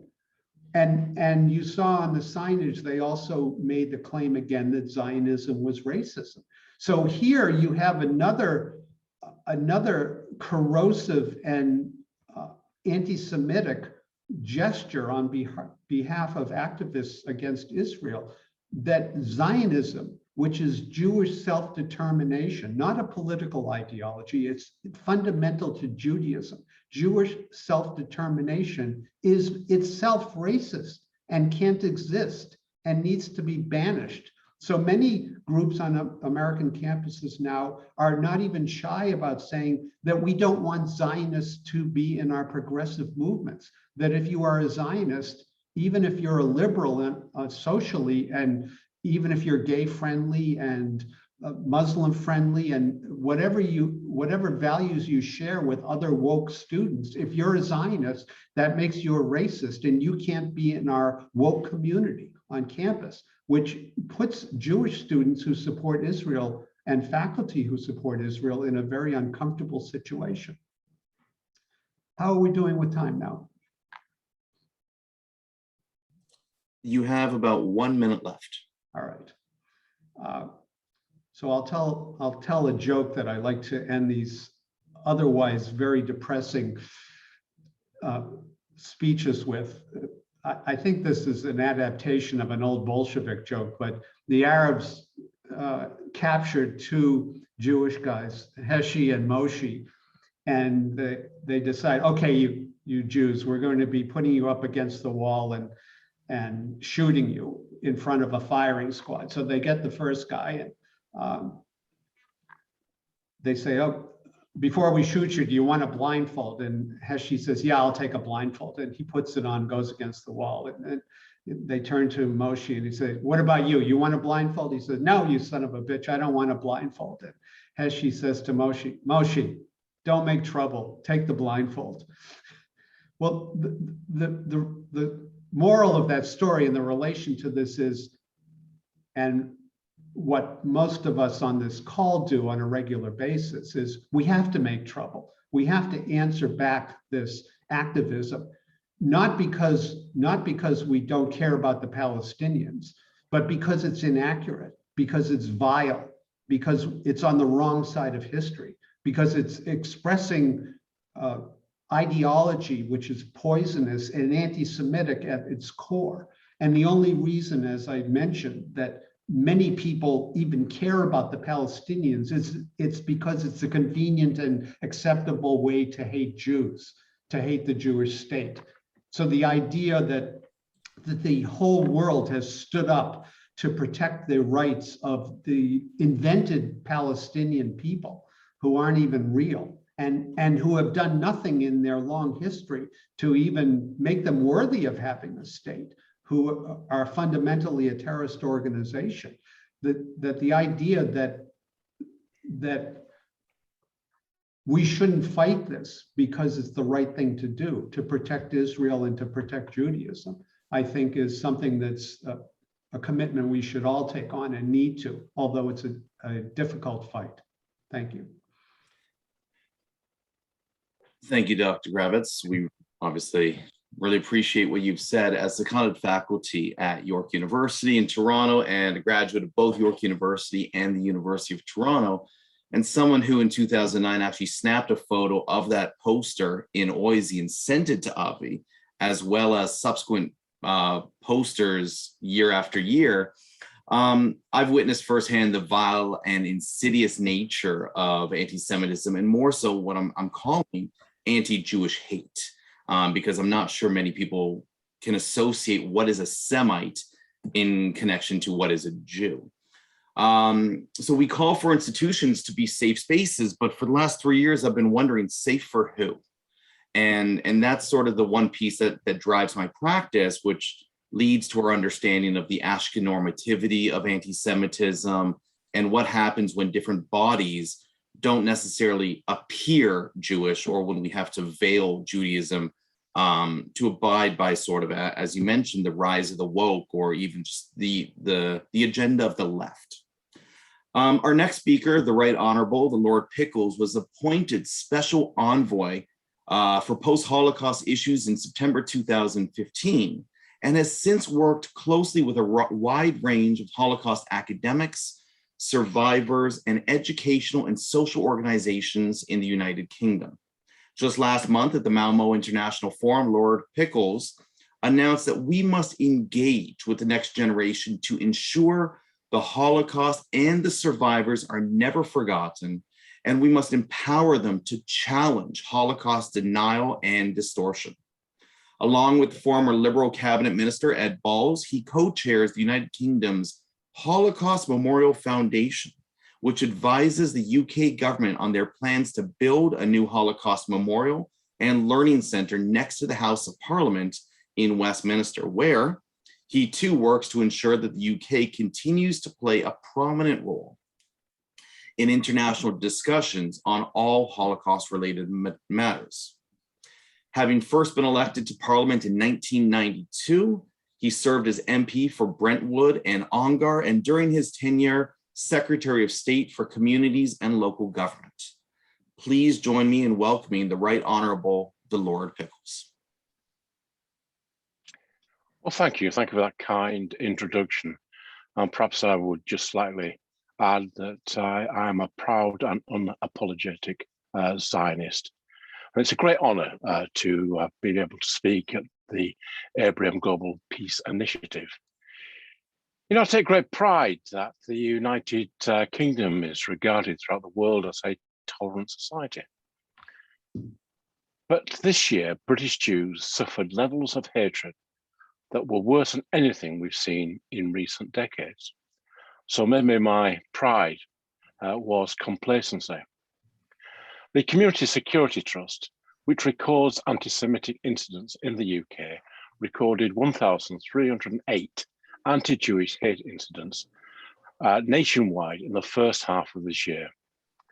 It's the highest number of incidents ever recorded over a 6-month period since the CST began recording incidents in 1984. Now, of course, the peak of the incidents coincided with Hamas's aggression from Gaza attacking Israel. So in May, the month where the conflict in the Middle East intensified, CST recorded a monthly record of 639 anti-Semitic incidents. These included 89 violent anti-Semitic incidents. And for the first time, we saw something very sinister, which was the targeting of Jewish neighborhoods, where cars went round with people chanting, urging sexual violence on women and violence on men. And this is something we saw right across Europe and in America. And the really worrying thing was, it was very well organized. It was deliberately targeted. The literature that urged people to bring their cars down was beautifully printed on expensive paper, full color, and laid out with a high degree of professionalism. And we saw that professionalism right across the world. And similarly, the chants were the same and repeated in rallies and protests across the world. Frequent chant of Caliber, Caliber, or Jews, the army of Mohammed is returning. Let's not kid ourselves. This is effectively calling for the murder of Jews and Jewish people. Language is important. When we talk about anti-Semitism, not more so we can analyze the language used in anti-Semitic incidents. Over the first 6 months of the year, most references to the conflict in the Middle East demonstrated anti-Zionism and political motivation, or both. Incidents directly comparing, as we heard in the last session, Israel with Nazi Germany, with South Africa, terms of Zionism and Zionists were essentially euphemisms for Jewishness and for Jews. For those of us who have challenged anti-Semitism over the decades, it doesn't really come as an enormous surprise. Similarly, we've seen language used during COVID-19 is familiar. I mean, the one thing about anti-Semitism is it's good at manipulating age-old anti-Semitic tropes and giving them a new lease of life. Just when you think you've dealt with it, it morphs into a new form. So it's not surprising at times when the majority of us were pulling together to fight the pandemic, the hate mongers have gone into overdrive. The spread of anti-Semitic messages and forms of hatred online is particularly chilling. Who before COVID-19 ever heard of Zoom bombing? But this has been a reality of a number of synagogues, a number of times that Jewish people have got together. The pandemic is a good example of how racist narratives are not only aimed at members of the Jewish community, but also at Muslims and of Chinese people, gay people, immigrants. In fact, all minorities are targeted. Many of these groups used to be the same, with only the intended community's name changing. So I've seen posts that claims that Jews are the real virus, Muslims are the real virus, gays are the real violence. All of this is worrying, but there's something more sinister and mainstream that, when we look at the issue of fake news. Some is quite sophisticated, obviously malicious in intent. If we use COVID-19 as an example, we have posts which give false and misleading information about medicine, seek to create scapegoats for COVID-19 in our Jewish, Muslim, and Chinese communities. It's clear that this is designed to undermine society from within. It's a kind of fake news that has the potential to turn communities against one another and is damaging as the disease itself. I say this all to acknowledge that we have a problem, but there are things we can do. I was very proud to be at the IRA plenary in May 2016 to witness the adoption of our definition of anti-Semitism. It was an important moment for IRA, an even more important moment in the battle against prejudice and bigotry. In 5 short years, the definition has established itself as the international standard definition, adopted by countless institutions and countries. And it's proved very effective. So it's not surprising that it faces opposition. As you know, we are very proud, the United Kingdom, to have pipped Israel by not by very much, to be the first country to adopt the IRA definition. We have some success as far as the adoption is concerned. All the major political parties in the UK have adopted it. 2/3 of local authorities, 649 MPs out of 650 MPs. The one MP doesn't sign anything, and not signing anything is very important to him. Our Crown prosecution has signed up to it. The police services have signed up to it. Increasing numbers of universities have signed up to it. And of course, thanks to my friend, Lord John Mann, many football clubs in the UK and across Europe are adopting it. The fact that the definition is not legally binding is a strength, not a weakness. It allows for easy adoption. It does not require legislation, nor does it change existing laws. It respects the difference between hate speech and free speech. The fact that it's a working definition is also a strength because it acknowledges that the list of examples is not exhaustive and takes on board that as anti-Semitism morphs and mutates, the possibility of other examples that will emerge in time. However, adoption is just the first step. We now need to focus on how the working definition of anti-Semitism is applied. In the UK, we accept the definition is full. The examples are the key. They give a clear indication of how anti-Semitism has manifested itself in the 21st century. The examples are a test of atmosphere, a barometer of how the issue is described in examples and the impact on the Jewish community. I'd just like to share a couple of examples of how we've used the definition. Our criminal justice system and the police see the definition as a useful guide to identify examples of different types of anti-Semitism, anti-Semitic language, and what may be used in an incident.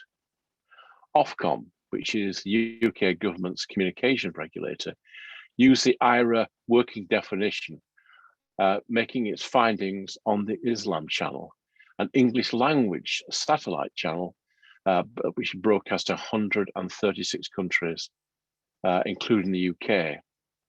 The decision related to an episode of the programme, the rightly guided caliphs. Ofcom used many of the examples cited in the definition to reach their decision. The definition needs to be used. We need to share best practice and examples of how different institutions have used the definition to ensure we challenge anti-Semitism whenever it raises its ugly, malicious head. It's because we're talking about the impact of anti-Semitism on people's lives, on grandparents, on parents and children. We must not be distracted by debates of alternative definitions. The IRA definition is the gold standard. Beyond the adoption and practical applications of the IRA definition, we need to tackle the harm caused by social media. We need to have better controls on fake attack accounts created by bots, where the only followers are other bots. The fake activity gives the impression that there are thousands upon thousands of like-minded individuals supporting hate-filled conspiracy theories. That is why the UK government has proposed an online harms bill, contains a large range of legislation and non-legislative measures, one of which is welcomed by many is a statutory duty of care, which ensures that companies have appropriate systems to process in place to improve the safety of their users. This will require platforms to tackle illegal and legal but harmful abuse online, including anti-Semitic abuse. This will be overseen by an independent regulator who will have the powers to issue large fines of up to 10% of annual turnover or £18 million, whatever is the highest. Once this is up and running, it will be a good model for others to follow. Anonymity remains a concern. I believe that people would be far less likely to post offensive material if they had to provide identification. Social media companies have used the example of human rights defenders like the Syrian White Helmets to say that anonymity is what keeps them safe and that allows them to take the risk. I'm sure it's quite possible to ensure the anonymity of those at risk without imposing blanket policies that allow people to use the veil of anonymity to post vile content that makes no mistakes and does cost lives. Many have called for social media companies to be treated like publishers. Why should social media companies be held to a different standard? Editors of newspapers are responsible for their content, so why should social media companies not be the same? Just a final thought or two.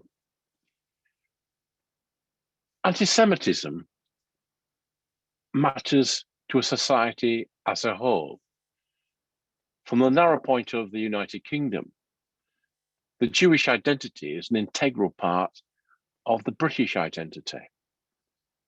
We've seen across Europe, the very heart of Europe pulled out by the effects of the Holocaust and removal of Jewish communities. A tolerant society is one that doesn't look the other way. A tolerant society is one that protects its citizens. And I look forward to other seminars like this. I look forward to international cooperation because anti-Semitism knows no boundaries. Anti-Semitism has no restraint. And we need to get as well organized, as well coordinated as those that seek to divide. Ours is a message of tolerance, peace, understanding, and progress. Thank you very much indeed. Thank you very much, Lord Pickles. So too am I, and I know many of us here are unapologetically Zionists, and I'm also a big footy supporter, and I was happy to hear that my club that I support also has been taking steps to stand up and combat racism within their community, their fans, but I also do know that conversations around football could become a little aggressive, so I'm not going to announce which I support. But thank you very much. It's energizing to hear that Jews are not alone in this fight, whether they are locally or internationally. And I love the steps that the United Kingdom are taking to create, or at least try to create, inclusive spaces. And definitely the work you've been doing to spearhead that. Our next speaker is a senior fellow with the Center for Security Policy, where she focuses on the Iranian threat and anti-Semitism. And she serves as a senior fellow with Independent Women's Forum, IWF.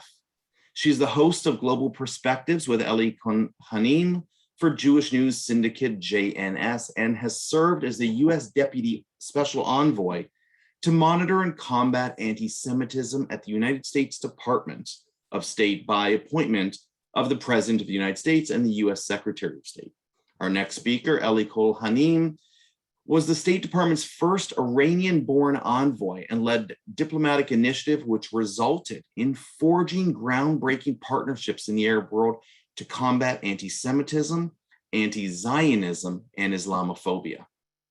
Miss Kohanim also persuaded the first ever Muslim faith group to adopt the IRA definition, or I should say the IRA working definition of anti-Semitism, all as part of the Abraham Accords effort. As Deputy Envoy, Ms. Kohanim was the lead official for the State Department in creating and implementing policy on countering anti-Semitism in the Near East and Western Hemisphere regions. She worked closely with Jewish communities in Venezuela, Chile, Argentina, and Colombia in confronting local issues of anti-Semitism, and still today remains an expert on Iran, Israel, the Middle East, the Abraham Accords, and US foreign policy. So please join me in welcoming Ellie Kohanim. Thank you.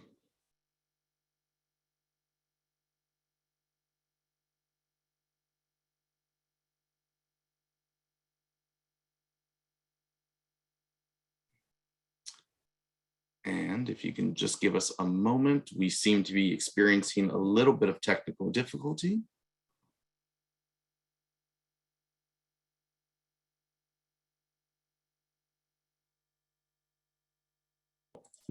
In the meantime, while we just rectify our technical difficulty, there was a question to all the panelists from, I believe it's Victoria. Could such an initiative to tackle the hatred on social media be adopted in the United States, or would it violate the First Amendment?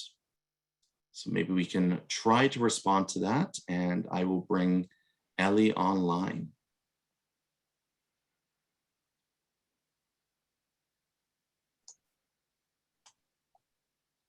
I suggest Henry grab that answer. Oh, there we go. We're just gonna let Henry answer that question, put you on the spot there, and we have Ellie now. You're on mute. Sorry. In 5, 4, 3. Sorry, if we can just pause the video for a moment. Good afternoon. And Henry, did you want to try to respond? Well, I will try to. There you go. I'm on mute. I'll be very brief. The challenge under American First Amendment law is that hate speech by itself is protected under the First Amendment, more out of the policy concern that when you ban hate speech, it's very hard not to ban legitimate speech that may seem troubling or aggressive, but isn't hate speech. So I think the more likely avenues under the American legal regime are public pressure, lobbying, counter speech, and things of that sort. But we're waiting to see what happens with our internet law. It's possible in the coming few years that our internet platforms will be declared common carriers, where they may be subject to more regulation, though I still think the First Amendment will be strongly enforced. So probably by public pressure, conversation, and things of that sort is the avenue in America to get this stuff better handled. Thank you. Fantastic. Thank you very much. And thank you for the question, Victoria. In 5, 4, 3. Good afternoon, everybody. It's really my pleasure to be joining you. And I'm sorry I can't be there in person with you. I'm actually speaking from Nevada at the Republican Jewish Coalition Conference, but so pleased to be with you. And my deepest thanks to the Abraham Global Peace Initiative for inviting me to address you today, and the founder and president, Mr. Avi Ben-Lolo. I was asked to speak on the topic of state-sponsored anti-Semitism. And on that topic, there's really one country that I think is fair to focus on. It is the Iranian regime. The reason being that in the Trump administration, where I was honored to serve as the Deputy Envoy to Combat Anti-Semitism, we actually designated Iran as the #1 state sponsor of anti-Semitism in the world. And we did that for the following reasons. I myself have actually termed the Iranian regime as having an obsessive kind of anti-Semitism. And that is because the Iranian government, as state policy, denies the Holocaust. They deny that the Holocaust ever took place. And they go so far as to engage in the most heinous behavior, which is to hold Holocaust cartoon competitions. If you can imagine such a thing, that is what the government of Iran is doing today. The second angle of their obsessive anti-Semitism is their proxy activity. So we all know that Iran is also the #1 state sponsor of terrorism in the world. And the way that that plays out is that the Iranian regime both trains and funds Hamas, Hezbollah, Kataib Hezbollah, the Houthis, and other proxy militias all across the Middle East and North Africa. Well, much of this proxy activity is focused on Israel. The third prong of the Iranian regime's obsessive anti-Semitism is the leadership going all the way up to the Iranian supreme leader, Ayatollah Ali Khamenei, who he himself has literally called for, quote, eliminating Israel. And so this is a daily chant that we hear from the regime: death to America, death to Israel. You combine all of that with their military proxy activity, and that is how we come with this assessment that Iran is the #1 state sponsor of anti-Semitism in the world. We also don't want to forget the Jewish population of Iran. And I wanted to share some personal thoughts here. I myself was born in Iran, and in 1979, we experienced the radical Islamic revolution, which at the time brought in the Ayatollah Khomeini into power. And very quickly, at the starting days of the regime's revolution, they executed the president of the Iranian Jewish community, Mr. Habib El-Ghanayan. And it was at that point of the execution of Mr. El-Ghanayan, who will never forget him, that the majority of the Iranian Jewish community understood that we were all in danger. And a community of 100,000 Jews, most of us began to flee in 1979, and today you have less than 10,000 Jews left in the country. And those Jews who do remain in Iran are treated as second-class citizens under the law of Iran. There are multiple statutes that treat the Jews as second-class citizens. Everything that limits them from their career capabilities to serving as witnesses and so on. And so those are the reasons why altogether, between the Holocaust denialism, their proxy activity aimed at the Jewish state of Israel, their threats to eliminate the Jewish state of Israel, and their second-class treatment of the local Jewish community, all of those factors together combined have led us in the Trump administration to determine that the Iranian regime is indeed the chief sponsor of anti-Semitism, state sponsor in the world today. And I will tell you that since I left government, unfortunately, nothing has changed for the better with the regime. In fact, things have gotten for the worse, if anyone could imagine that's possible. So to share the most recent developments, what we saw with, starting with the COVID epidemic, was that the Iranian regime started a propaganda war that they called COVID 48. And what that meant was 1948, the founding of the Jewish state of Israel. They combined COVID with 1948, with the year of Israel's founding, and they started to wage this hateful propaganda campaign all across the world. And we start to see this on social media accounts everywhere. And basically the idea is that if COVID is a virus that needs to be eliminated, hence Israel is like this virus and Israel should be eliminated according to the Iranian regime. What we've also seen in recent months is with the election of Iran's new president, Ebrahim Raisi, is one of his vice presidents is a man named Rezai. And Rezai recently has been documented to make a statement saying that should the Israelis take any kind of action against Iran, and this is amidst the back and forth about Iran achieving nuclear weapons, nuclear bomb status, which they seem to be well in the pathway of doing. Rezai said in this statement that if Israel would take any action against Iran, that the Iranian Jewish community would bear the brunt of that. And he essentially is keeping the Jews of Iran hostage with this statement.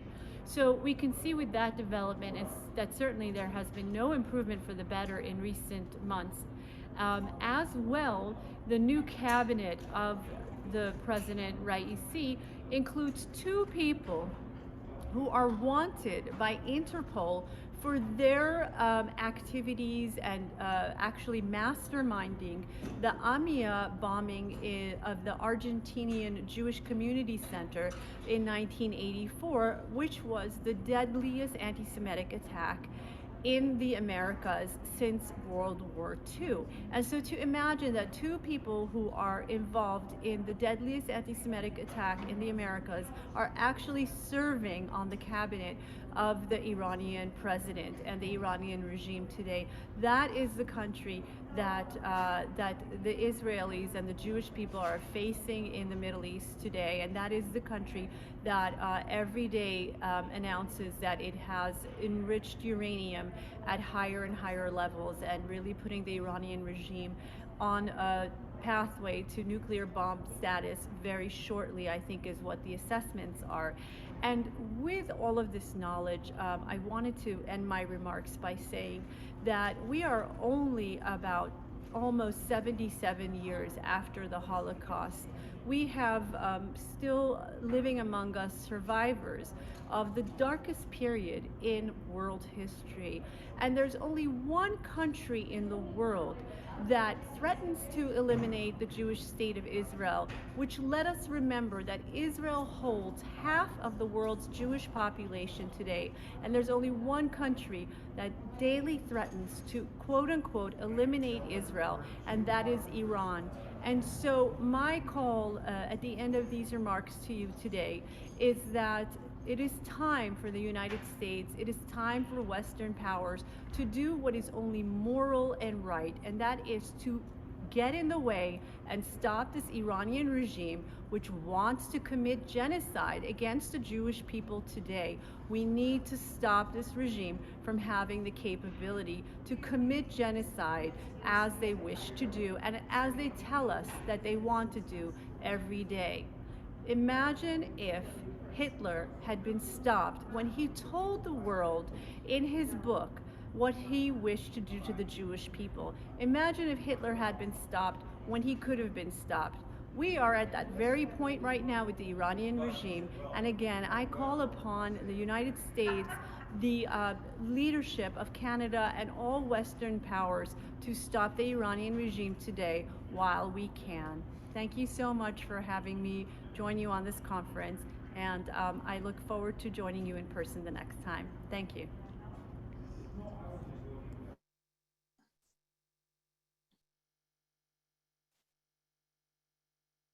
Thank you very much. I'm sorry that we missed Eli Kohanim today in person, but at least we get to hear her words loud and clear.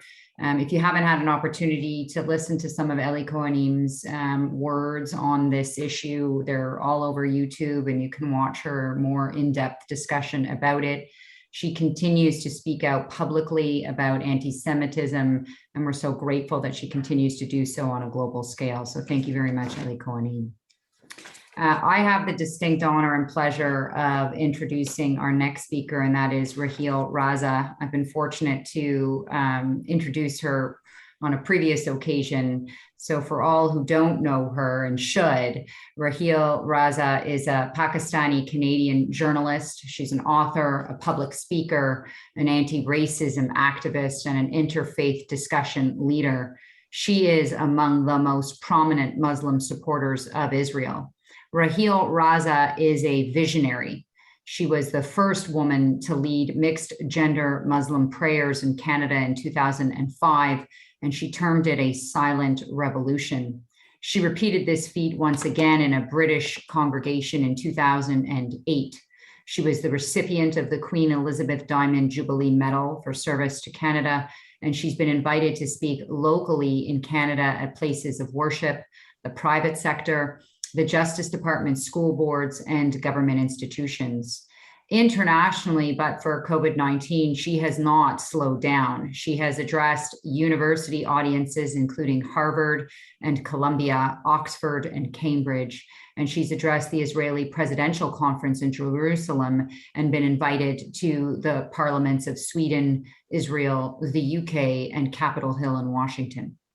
I have read many of Ms. Raza's writings and articles as I was inspired by her words and actions. But it was one interview that caught my attention while Raheel said the following: Western democracies are built on openness, citizenship, and human rights. However, there are many societies where tribal alliances trump human rights, and some of the immigration into Western countries is from those societies. The Western concept of tolerance has sometimes backfired when under the influence of political correctness. Westerners will tolerate the intolerant. There are many examples of this, and the misapplication of multiculturalism is one. To speak bluntly, she said, all cultures are not equal. Westerners, she demanded, needed to understand and accept that culture is no excuse for abuse of any kind. Cultural relativism should not trump human rights. And she gave that interview in 2014, some 7 years ago, and her words speak just as loudly today as they did then. I had the honor of meeting Raheel in New York City. My introduction of her today does not come close to properly capturing her unique and profound perspective of the world. It doesn't touch the surface in explaining her history and insight into the Muslim world, nor does it properly address her voice and how special it truly is. A voice that must be celebrated, respected, and highlighted as often as possible. Raheel speaks out for no accolades and no reward. She speaks out to educate and attempt to eradicate hate and anti-Semitism by inquiring, researching, and teaching others to question authority, history, and religious messages that seek to perpetuate hate and anti-Semitism. And she does this unapologetically while facing death threats from those in and out of her community. Raheel's continued effort and unwavering and aggressive pursuit of freedom and human rights is something that we can all aspire to. So without further ado, Raheel Raza, so great to see you again. Thank you, Vera. Good afternoon, everyone. I'm honored and privileged to be part of this very important conference. You could call me a proud Muslim Zionist. Anti-Semitism is a uniquely pervasive, enduring, and lethal form of hatred, which has insinuated itself into multiple cultural, religious, and political frameworks across the globe. We all know that according to polls, anti-Semitic ideas and sentiments are currently embraced to varying degrees by approximately 1/4 of the global population.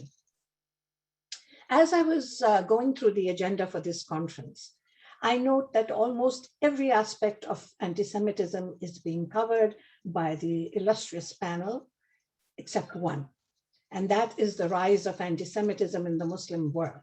And as an observant and concerned Muslim, I take it upon myself to bring up this issue.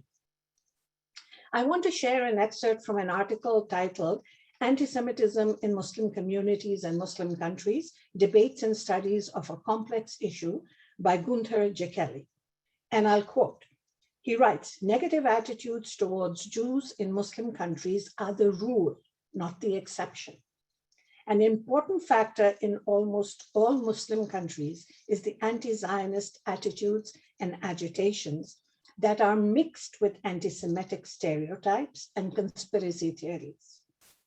Historically, the interaction of Arab nationalism, Islamist movements, and the collaboration with the Nazis in the middle of the 20th century played a significant role in ensuring that the discriminatory treatment of Jews by Islamists in the Middle Ages did not disappear over the course of establishing nation states, but was converted to a large extent into anti-Semitism. And he continues to write, today, Islamist influences and stereotypes that are passed on by media and within social circles are essential factors for the prevalence of anti-Semitic attitudes among Muslims, end quote. Perhaps anti-Semitism in the Muslim world is not openly discussed because of sensitivities around the fact that many people think Muslim anti-Semitism stems from Islam and the Quran. So let's take a moment to explore this urgent question. Are there Islamic roots of anti-Semitism? First of all, let me clarify the difference between religion and politics, because religion is not politics and politics is not religion. When the two intertwine, we have Islamism or political Islam, which is an ideology based on institutionalizing Sharia laws. Islamism is a totalitarian ideology and is a perversion of Islam. Islam, on the other hand, is a faith like Judaism and Christianity, and in fact has its roots in the two Abrahamic faiths. In my understanding, you can't be a good Muslim unless you embrace Judaism and Christianity, which are referred to in the Quran, our holy scripture, as Ahl al-Kitab, or people of the book. The main point on Muslim and Arab anti-Semitism is that there is no basis, nor that can there be, for Muslims to draw upon the Quran to stigmatize the Jews. The Quran as revelation cannot by definition contradict its own universal message of worship of one God, the God of Abraham, of Ishmael and Isaac, of Jacob and Joseph, of Moses and David and Solomon, and of Jesus. Indeed, the Quran affirms the history of the Jews as the original people of the book. And through the history of Jews, Muhammad is instructed to teach the pagan Arabs to worship the God of Abraham. Furthermore, Muslims, when they pray 5 times a day, bestow blessings upon Abraham and his progeny, which is the Jews and the Christians. So since Muslims can't draw upon the Quran to push their Judeophobia, they turn to the Hadith, or secondary literature on the Prophet's life, through which to stain the universal message of the Quran.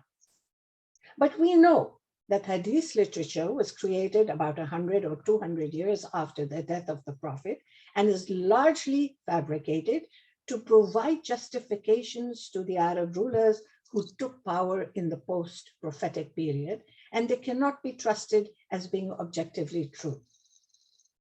So you may ask, what about those verses in the Quran where Jews are admonished for their opposition to the Prophet?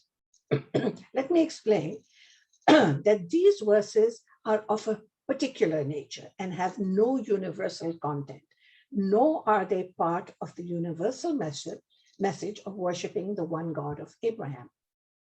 These verses are time-bound and cannot be understood without historical context, which numerous international credible Islamic scholars have acknowledged.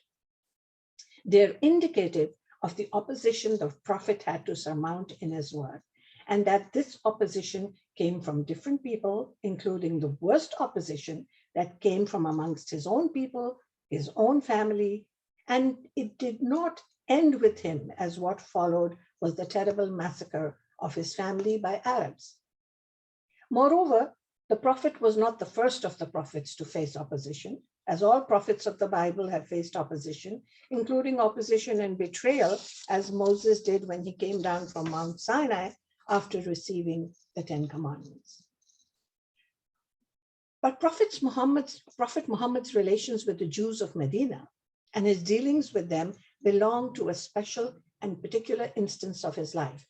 That history cannot be appropriated by Muslims after him to justify their abuse of the Jews, as they have wrongfully done, since the larger and more important universal message is repeated over and over again in the Quran, that on the day of reckoning, none need have fear of God, the merciful, who have done good deeds, including Jews, Christians, Sabians, and others.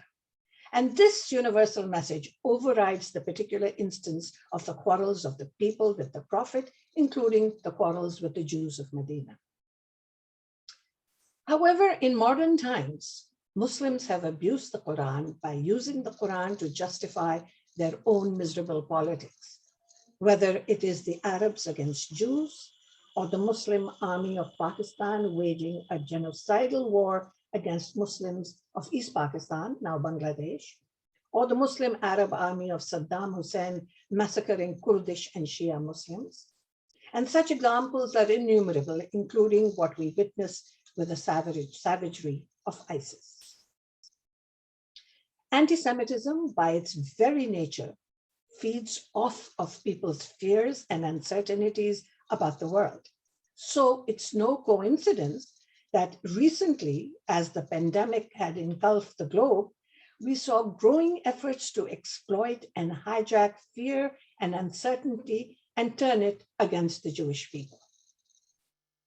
My friend Majid Nawaz, who is the founder of Quilliam in the United Kingdom and a global activist, says, and I quote, "Anti-Semitism is the most dangerous form of racism on the planet. It is no surprise to me that those on the far left advocate it, those on the far right advocate it, and the Islamist theocrats advocate it. It's the one form of racism that can bring the triple threat to liberal democratic values together." Today, in my land of birth, Pakistan, there is blatant anti-Semitism and a strong anti-Israel sentiment, which is entirely political in nature and is not based on any moral considerations, but on ignorance. Pakistan has a population of approximately 182 million and growing, and so is the anti-Semitism.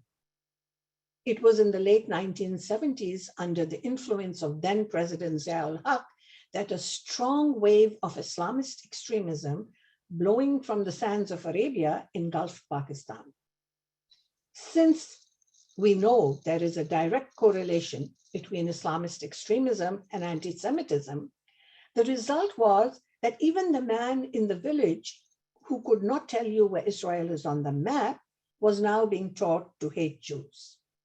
He did not know who the Jews are, but the hate was being ingrained into his mind. And this hate was being spouted from the pulpits of some mosques and incorporated into the school curriculums. And we have heard about what hate does. It dehumanizes the other. So therefore, violence against other then becomes a justification. Moreover, more worrying were the conspiracy theories where everything from a rainstorm to a delayed flight are now blamed on a Zionist conspiracy. And this same pattern is seen in many Islamic countries where hate is subtly incorporated into curriculum, into news, into social media, and often not so subtle as we see in Iran. Let me remind you that Pakistan is the only nuclear power in the Muslim world. So this is something that should worry us. It should concern us. Now, many NGOs operate in Pakistan, and they claim to promote human rights and humanitarian agendas, but they use anti-Semitic themes and imagery to demonize the Jewish people and the state of Israel. And a primary area where government's commitment to combating anti-Semitism has been lacking occurs in the context of NGO funding. And we are very well aware of that. These are similar problems across the Muslim world, but I'm a grandmother and I can't just talk about problems, I have to talk about solutions. Anti-Semitism is an evil that can only be fought by recognizing its distinctive dynamics and the threat it poses to humanity as a whole. And we, as Muslims, are determined to do so. The solution to the problems have to emanate from within Muslim communities, where education of children must be tracked and monitored so that hate is not taught. We know, for example, that the curriculum in Iran is full of Israel and Jew hatred. And it's something that the United Nations should look into, and this is something that should be fixed. Dr. Zuhdi Jasser, a friend, president and founder of American Islamic Forum for Democracy, says, and I quote, "If Islamist anti-Semitism is wholly confronted, by modern anti-Islamist Islamic reformers, I believe it can be marginalized and ultimately defeated, ending a force which can ultimately have sway upon a quarter of the world's population. So we have established the Council of Muslims Against Anti-Semitism, a Muslim-only group to tackle anti-Semitism globally. We, as Muslims, will confront the influence and systematic promotion of anti-Semitism by Islamist extremists of all sorts, for whom the demonization and hatred of Jews is a central pillar of belief. As a key engine of modern global anti-Semitism, Islamist Jew hatred constitutes a profound threat not only to the Jewish community, but to democracies, the Muslim world, and to global stability. Also, we need to be more active at the UN to ensure that Israel and the Jews have a voice. Finally, we have hope in the Abraham Accords. I have always believed in the famous saying of Hans Kuhn, where he says there will be no peace among nations until there is peace among religions, and there will be no peace among religions without dialogue among religions. I am thankful to the Abrahamic Global Peace Initiative for creating this dialogue. Thank you.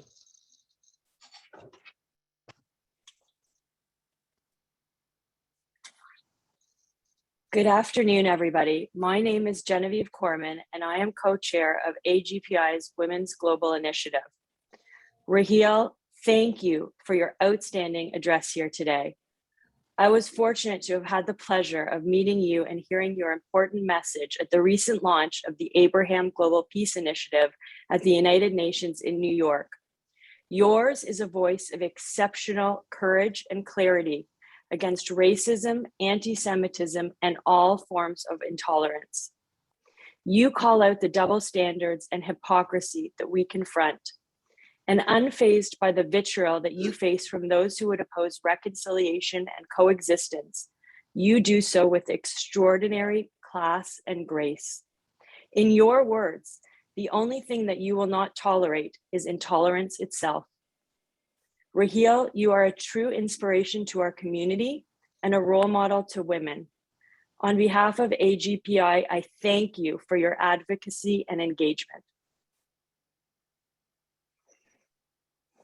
Now, it is my distinct pleasure to introduce our next speaker, whom I first met in 2018 through our chairman, Avi Ben-Lolo. To those who have followed world events over the last 3 decades, Lara Logan requires no introduction at all. It is no exaggeration to describe Lara as one of the most important and impactful foreign correspondents over the last 25 years. She has fearlessly covered virtually every significant world conflict and important domestic issue that has arisen in her working lifetime. Utterly relentless in her pursuit of truth, Lara has quite literally been on the front lines and under fire in Northern Ireland, the Balkans, Iraq, Somalia, Afghanistan, Egypt, and many other world hot zones. She has covered the Israeli-Palestinian conflict and the American embassy bombings, and has reported from the chaos at the US southern border. Perhaps most well known for her years of outstanding work as a 60 Minutes correspondent, Lara has been a contributor to CNN, NBC, ABC, CBS, Fox News, and countless other agencies.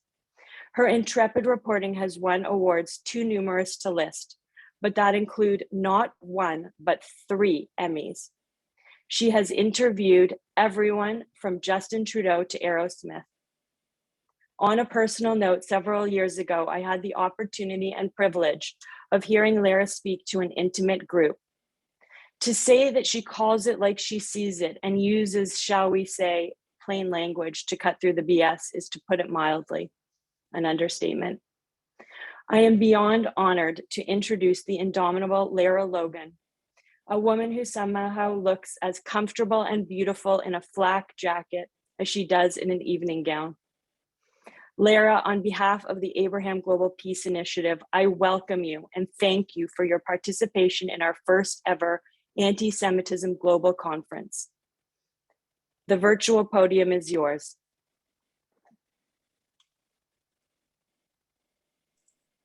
I'm just going to actually intervene for a moment. We're just having a bit of a timing issue. So given that, I know that there have been a number of questions in the chat, and I would ideally actually like to open it up again. There's just a bit of a connection issue. So for those of you who've, unfortunately, you've posted comments in the chat, it's so long I can't follow through. Are there any questions? Are there any specific things you'd like to discuss with our panelists directly that you'd like to present to us? And if so, please post it in the chat. I know that Victoria started that ball rolling, and thank you, Mr. Kopel, for starting that out. Maybe I will get the ball rolling. Is, you know, one of the things we're seeing, especially when it comes to the wokeness on campus, is what strategies might, for those of us who've spoken already, what might you suggest in best ways to combat either leftist agendas, the woke, or even those that are co-opting the narrative of Judaism and I would say colonialism to then serve their purpose of furthering Palestinian rights? What would you say to that? And any of you are able to unmute yourself?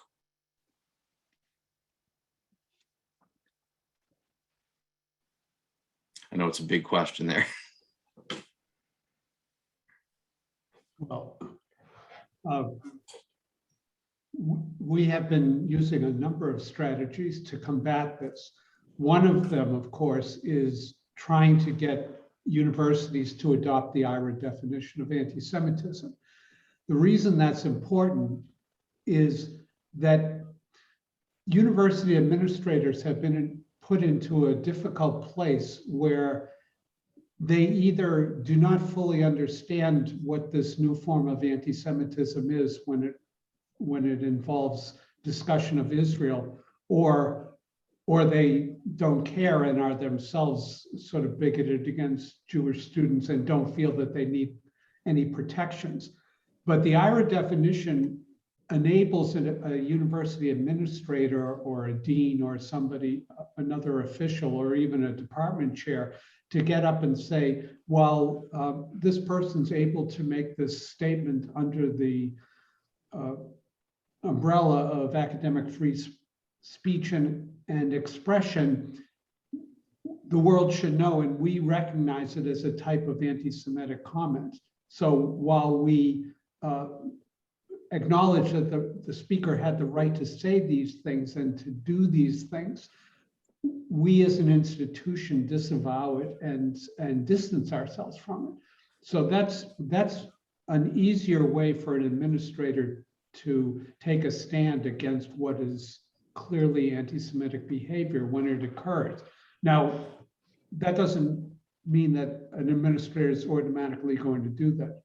The other strategies we have, of course, is at the Brandeis Center, on whose board I sit as well, we actually contact universities and tell them that their Title VI funding can be jeopardized because they are allowing a hostile climate to be created on campuses that's threatening Jewish students because of those students' perception about Israel, or because of the activists, anti-Israel people that are making them feel uncomfortable. And if universities fail to correct a situation over which they have control, they're subject to legal actions by the Brandeis Center and others. So that's a more aggressive approach. We try naturally to avoid that. But unfortunately, this activism isn't going away and is going to have to be addressed by strong, go ahead, Lord, by strong and aggressive action on behalf of people defending Israel. Fantastic, thank you. Lord Pickles, did you want to add? Yeah, I agree with everything that was just been said. But I think we need to just bear in mind it's in many ways a 2-point system. First of all, gets the definition adopted, but it's a working definition, so then make it work. And we had, you may have followed in the UK, we had a lecture at Bristol University that was very aggressive towards Jewish students, very aggressive towards Israel, made Jewish students feel uncomfortable. And we've been doing this for years, but eventually, and because of the adoption and because of pressure from Parliament and from the local community, eventually his contract was terminated. I actually think that the easiest way, the best way to go is to say, well, if you've adopted it, just show us how you're creating a safe place for Jewish students to be able to study, for Jewish students to be able to enjoy the full facilities of the university. So it's not a passive thing, and it's not a shield. It's a positive way of getting in and to say, well, you've adopted it. Well, now do something about it. And those are two outstanding points. And I think the other piece that we have to try to trouble with or grapple with is when, and I'm going to use the term woke again, but I'm using terms like woke and the leftist agenda sort of interchangeably. I'm talking about the far left here. When we're looking at people that are claiming that the working definition set out by IRA prevents any criticism of the state of Israel, and then we get into conversations that anti-Zionism is not anti-Semitic and so on. They're something to think about. But Mark Corman had posted a question here, and this will be our last question because I see that Lara is online. How would the panelists explain the success of the Palestinians in having pro-Palestinianism included as a required bona fide of membership among the woke and Zionist pro-Israeli grounds for cancellation? Also a big question there, so we can try to summarize our answers. And I'll just jump in straight away and say, don't. I mean, we've been through Corbynism in the UK. Don't worry about the far left. I mean, they are strange people. People we really need to worry about is the soggy, middle of the road liberals who are sort of fellow travelers on this. And I think it needs to be one thing that we've been pushing in the UK. I'm also a president of Conservative Friends of Israel in the House of Lords, is to emphasize how important Israel is to our health service, to our innovation. I mean, we tend to concentrate enormously on it being a very good military ally, but in terms of getting us to places, making us well, Israel's very important. I think we need to ensure that the reality of what Israel represents, a free and open society, probably the only place at which you can sue the government and have any chance of actually winning in the Middle East, is Israel. So try and move towards the reality. And it's not the out and out sort of anti-Semitism that the problem. It's the sort of fellow trolls in the soggy, useless, liberal left. I just display my prejudice as a conservative.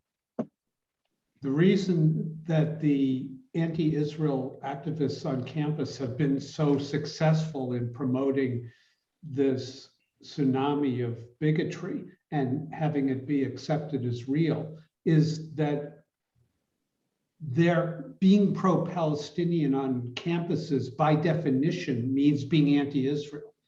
They never talk about the Palestinian cause or Palestinian society or negotiations with Israel to create a state, because that's not their actual objective. Their actual objective is to rid the earth of the only Jewish state. The Palestinian statehood has been the mythology that's been created as a motive. But pro-Israel kids on campus and pro-Israel organizations talk about Israel and talk about the good points of Israel, of which there are many, but it's not as engaging of a message. They don't have they don't have, for example, Palestinian Terror Week in the way that they have Israeli Apartheid Week. So if pro-Israel people had a more toxic, aggressive, and theatrical anti-Palestinian set of activities and events and speakers, they might come close to achieving the same type of visibility and branding that the anti-Israel crowd has done. That's the main difference as I see it, that pro-Israel people talk about the goodness of Israel, pro-Palestinian people talk about the badness of Israel, and that's all they talk about. And that's all a lot of students ever hear about Israel, is apartheid, racist, militaristic, all post-colonial, all of those tropes that we've discussed today. I think one of the pieces that we need to be cognizant of is that when we hear people use terms like the Free Palestine movement, how much, and this is the question we need to ask those that are sloganeering, is how much is the Free Palestine movement really speaking for the Palestinian people and the pursuit of peace, human rights, tolerance within the communities that they're speaking for? And that seems to be where a lot of the static comes from. I just want to address a comment that's been made a couple of times. You know, I'm guilty of it. I've used the term woke quite a bit. And I guess I should have started, because I believe really early on, I'm the one who used it the first time. When I use the term woke, the term itself is meant to be those who are now awake to social justice. We have woken up. The problem with those that you know are claiming wokeness is they often piggyback on social justice issues based on, in my opinion, reductionist talking points, you know, Instagram stories, and they're not really focusing on the true catalyst for change.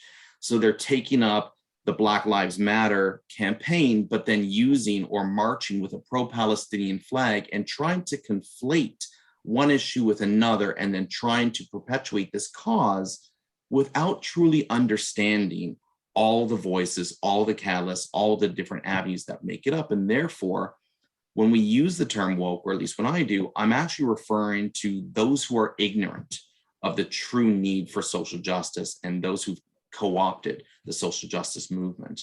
I believe, Lara, are you now? I know we were dealing with some technical issues. Are you here?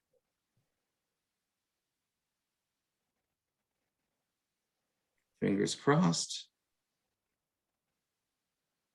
Okay, we'll give her another moment. I know, Richard, you've spoken about woke as well, Henry as well. Would you add to that? Would you help define the term woke, and especially what we see as the woke movement within sort of the I'm going to, again, use the term anti-Jewish hate movement? Well, I mentioned it briefly when I showed that clip of those anti-Israel activists at Berkeley who were screaming for an intifada. If you talk to those people, they would perceive themselves as being the most tolerant, open-minded. They embrace all the progressive causes. You know, they're for the underdog, as many young college students are, because they, you know, when you're young, you care about the underdog. And the Palestinians have become the world's favorite third world victim now. After apartheid was corrected in South Africa, now the Palestinians are the group that university campuses can rally against. And that's why that apartheid slur is used so promiscuously with regard to Israel. But I use the term woke, as you do, a little derisively, because I consider those people to be comically tolerant, because without knowing all of the facts. So they think they're being so objective and open-minded and fair in seeking social justice, but social justice doesn't mean justice for all. At the University of Chicago, somebody was mocking Students for Justice in Palestine, and they wrote SJP, Students for Just Us in Palestine, meaning that pro-Palestinian cause is at the expense of Jews and Israel, not so that two states will be living side by side in peace, which is how most people frame it, but it's the world turned upside down again, where the weak inherit the earth and the Israelis or other strong nations or sovereignties will be thrown out. So that's part of being woke, but it's unrealistic and it's naive, and a lot of these kids don't really know what they're talking about when they think they're so tolerant. You know, calling for the death of Jews on behalf of the Palestinians, I don't consider that to be a tolerant person. Interesting. Henry? Yeah, just briefly, and agreeing wholeheartedly with everything that's just been said by all three speakers and yourself. I think a major way this plays out is it's a battle over the definition of liberalism and the fact that the terminology so very appealing of liberalism has been used in service of profoundly illiberal rhetoric and causes. And exposing the illiberalism that hides behind the language of liberalism is a critical part of this. The great scholar Ruth Weiss has been writing and talking about this in the past year, that it's time to push back and call to account. How dare you say such and such when you're defending such an illiberal and inhumane cause? Fantastic, fantastic.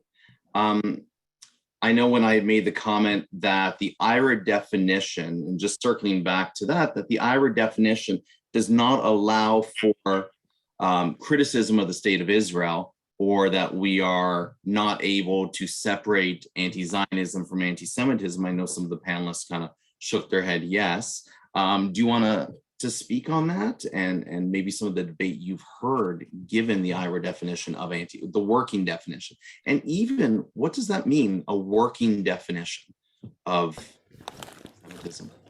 Maybe Lord Pickles can talk about that.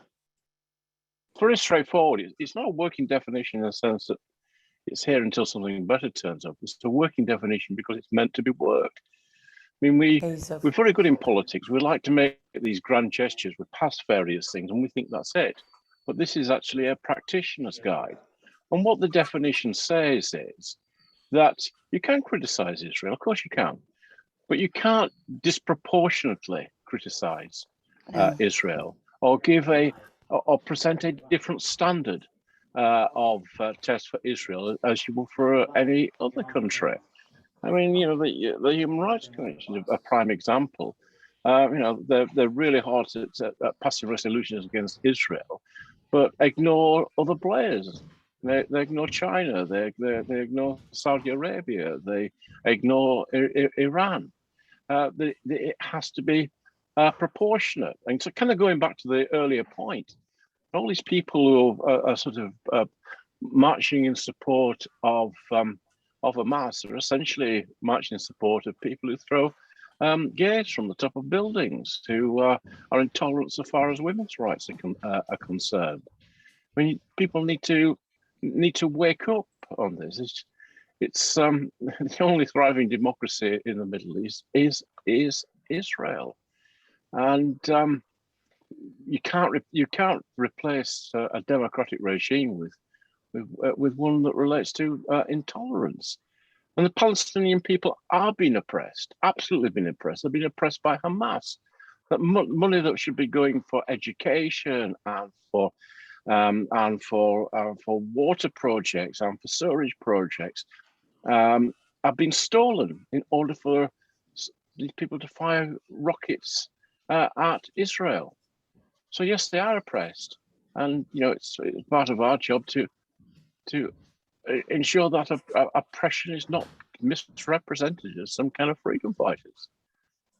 Fantastic. Thank you very much. I know that we were having technical difficulties, and I'm happy to see that Lara is online. So thank you everyone for being patient, and sorry for the stress, Lara, that it's caused. I'm glad to see you here. So given that, I would like to turn the floor over to you. Well, what I heard there on the tail end, I have to say is it really is on all of us. But one of the things that I think I've been a little bit mystified by over the years is why Israel and the Jewish community all over the world is so eager to be complicit in this and to be part of it.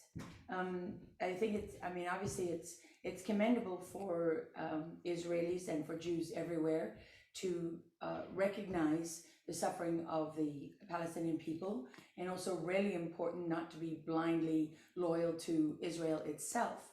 But if you look around the world, the focus has understandably always been on the threat from the right, and I'm not underplaying that in any way whatsoever. But at the same time, the threat from the left has been, sort of dramatically underestimated and ignored. And it's not just a threat, from the Islamic extremists. If you actually look, who has been the architect of underplaying the significance of Islamic extremism? Who has been the architect of creating the term Islamophobia so that none of us are allowed to talk about Islamic extremism without being cast now as someone who is full of hate and Islamophobic, and that's one step away from a domestic terrorist in the US now, and a white supremacist, regardless of your skin color. Well, it's been the left that's been the architect of that. And I am not, by any stretch, a anti-democrat or anti-left, or even, a darling of the right, as the media like to call me, because they don't want to have this conversation. I am not politically defined. For me, there's no dog in the fight. I'm not Jewish. I was raised a terrible Catholic. I'm part of the, the lost Christians of this world, who are so quick to usher out Christianity without any conversation about what replaces it.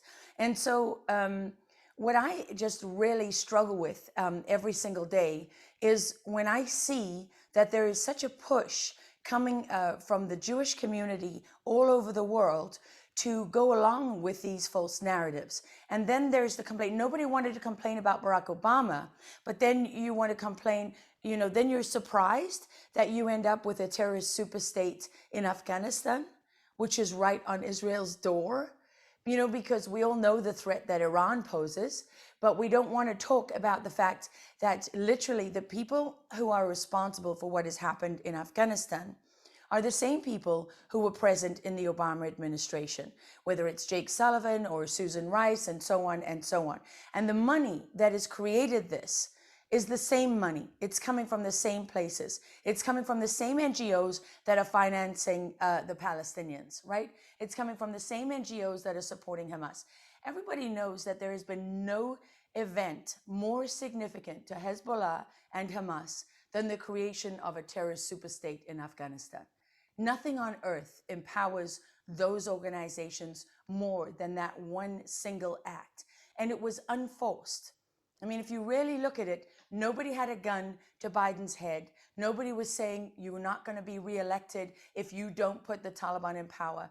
And, it's pointless to even play games with the whole, endless war, not endless war scenario, because that is just facile. I mean, anyone who's playing that game has absolutely zero understanding of what happened in Afghanistan and how it happened and so on, because it's got nothing to do with it. There's 400 million different options you could have had to prevent what happened. But taking away the air power, taking away the contractors to keep the Afghan Air Force in the skies, and basically endorsing a Pakistani invasion that is absolutely 100% impossible, the US didn't know about and wasn't part of, is just it's a ridiculous notion. It's as pathetic as entertaining the notion that women have any kind of rights under the Taliban. And so putting a terrorist group in power, enabling them, and also giving a boost to Islamic jihadism worldwide, because this was celebrated across the world, across every jihadi platform, as a massive victory. And this is now the proof that a terrorist organization can bring a great superpower like the United States to their knees. This is now the hub, right, for any terrorist activity and any of their allies. You've seen Hamas come out in support. You've seen Hezbollah come out in support, and so on and so on and so on. So, to me, the sort of the undiscussed and really unacknowledged threat to Israel is coming from people who are pushing the politics of fear and terror over democracy and over freedom. And Israel today, Israel's policy on the vaccine is somewhat inexplicable to me. I mean, a doctor in America today just sent out a notice to all of her patients. 42% of her patients have been vaccinated, and yet she's now being denied privileges at the hospital where she works. She can no longer do surgery at the surgical organization where she's been doing surgery, and so on and so on, if her patients haven't been vaccinated. So we're now at the point where we're going to absolutely divide the earth, the entire earth, the globe, between those who've been vaccinated and those who haven't, for a disease that I'm not underestimating the significance of the disease. I've had close family members die of COVID, but at the same time, you in Israel have a green digital passport now that even was going to deny people access to outdoor places for a disease that is essentially has the exact same death rates as flu. So why are we doing that? Why is there one standard for COVID and there's a different standard for everything else? Why are we so gung-ho? Why is Israel at the forefront of vaccinations without having really any answers as to all the vaccine deaths and the vaccine related injuries? When, I know the Orthodox community has been very, very outspoken in their opposition to the vaccines. I know that surprises no one. And I know that the vast majority of, say, for example, Jewish people in this country, in New York especially, are very pro-vaccines. But look at what you're doing in creating in dividing society and creating a two-tier system. I don't understand the point of it. And all the time that you're focused on that, you're completely and utterly ignoring the fact that Islamic jihadism is on the march. It's stronger than it has ever been. It's in more places than it's ever been. And the main proponents and enablers of Islamic terror are not the right. It's the left. And why do I say that? I just did a piece about the genocide of Christians in Nigeria. I just did an hour of investigative programming. And in the course of doing that, what I discovered was a letter from the head of Al-Qaeda to the other jihadists in Libya. And this was written in 2016. And he wrote several letters urging the moderate jihadis who were in talks at the time with the EU and NATO, telling all of them that they needed to make a deal because they had the unprecedented and full support of the Obama administration for the Islamic Emirate of Libya that they hoped to install. And if you look at the Islamic Emirate of Libya, the Islamic Emirate of Afghanistan, of Yemen, and so on and so on, this is Osama bin Laden's caliphate. If you've studied the ideology of Al-Qaeda, what do you think the caliphate is? So why, on the 20th anniversary of 9/11, would the US give the full withdrawal plan to the Taliban and to Al-Qaeda, because the number 2 of the Taliban is Siraj Haqqani, who is the Afghan Al-Qaeda.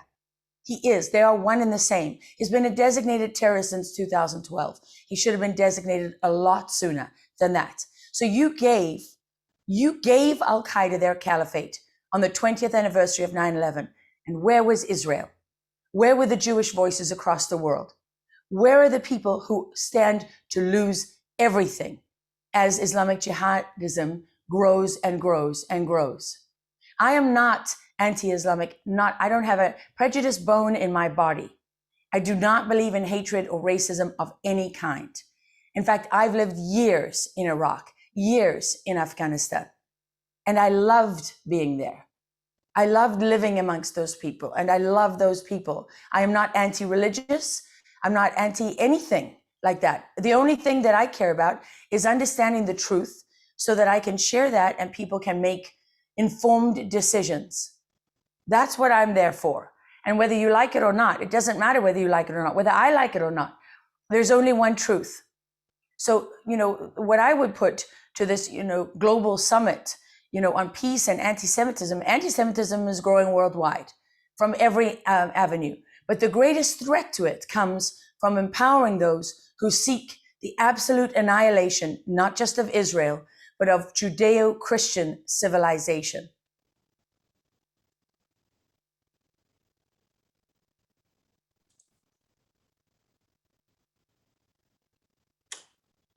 Thank you very much. Just trying to unmute. Thank you, Lara. That was very There interesting. you go. Thank you. Thanks, Neil.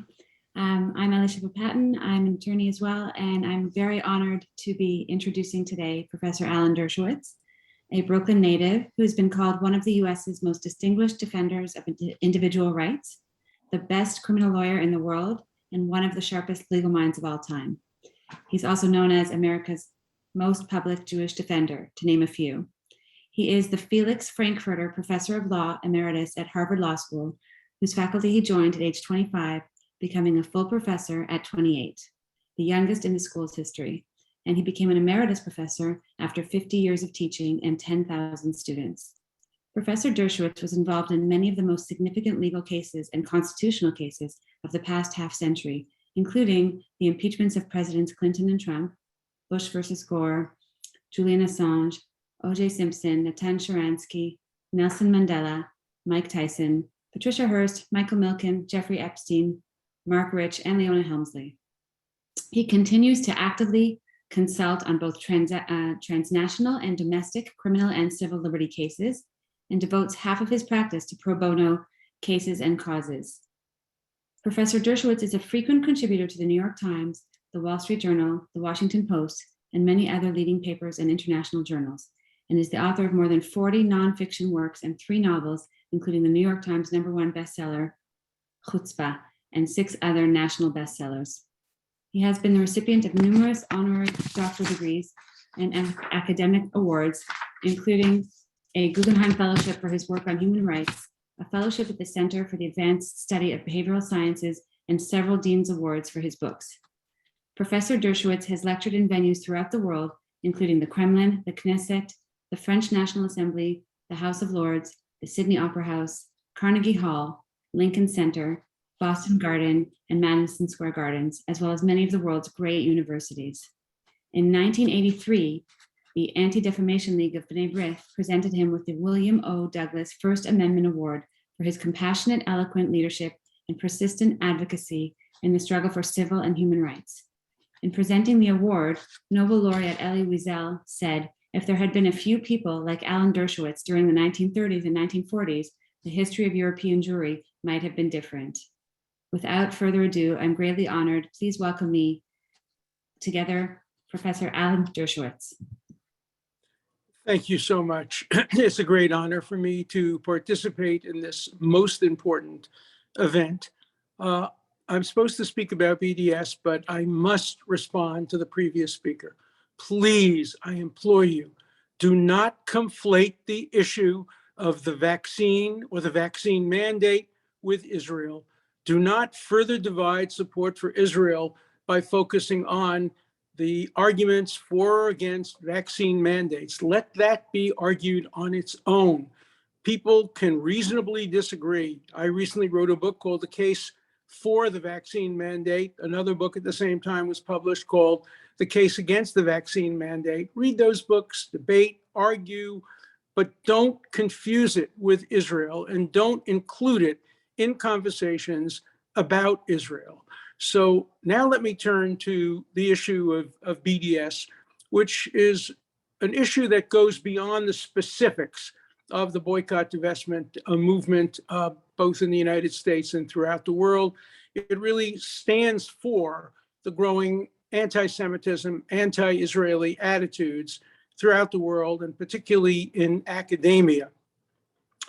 Here I do have to divide the issue into 2.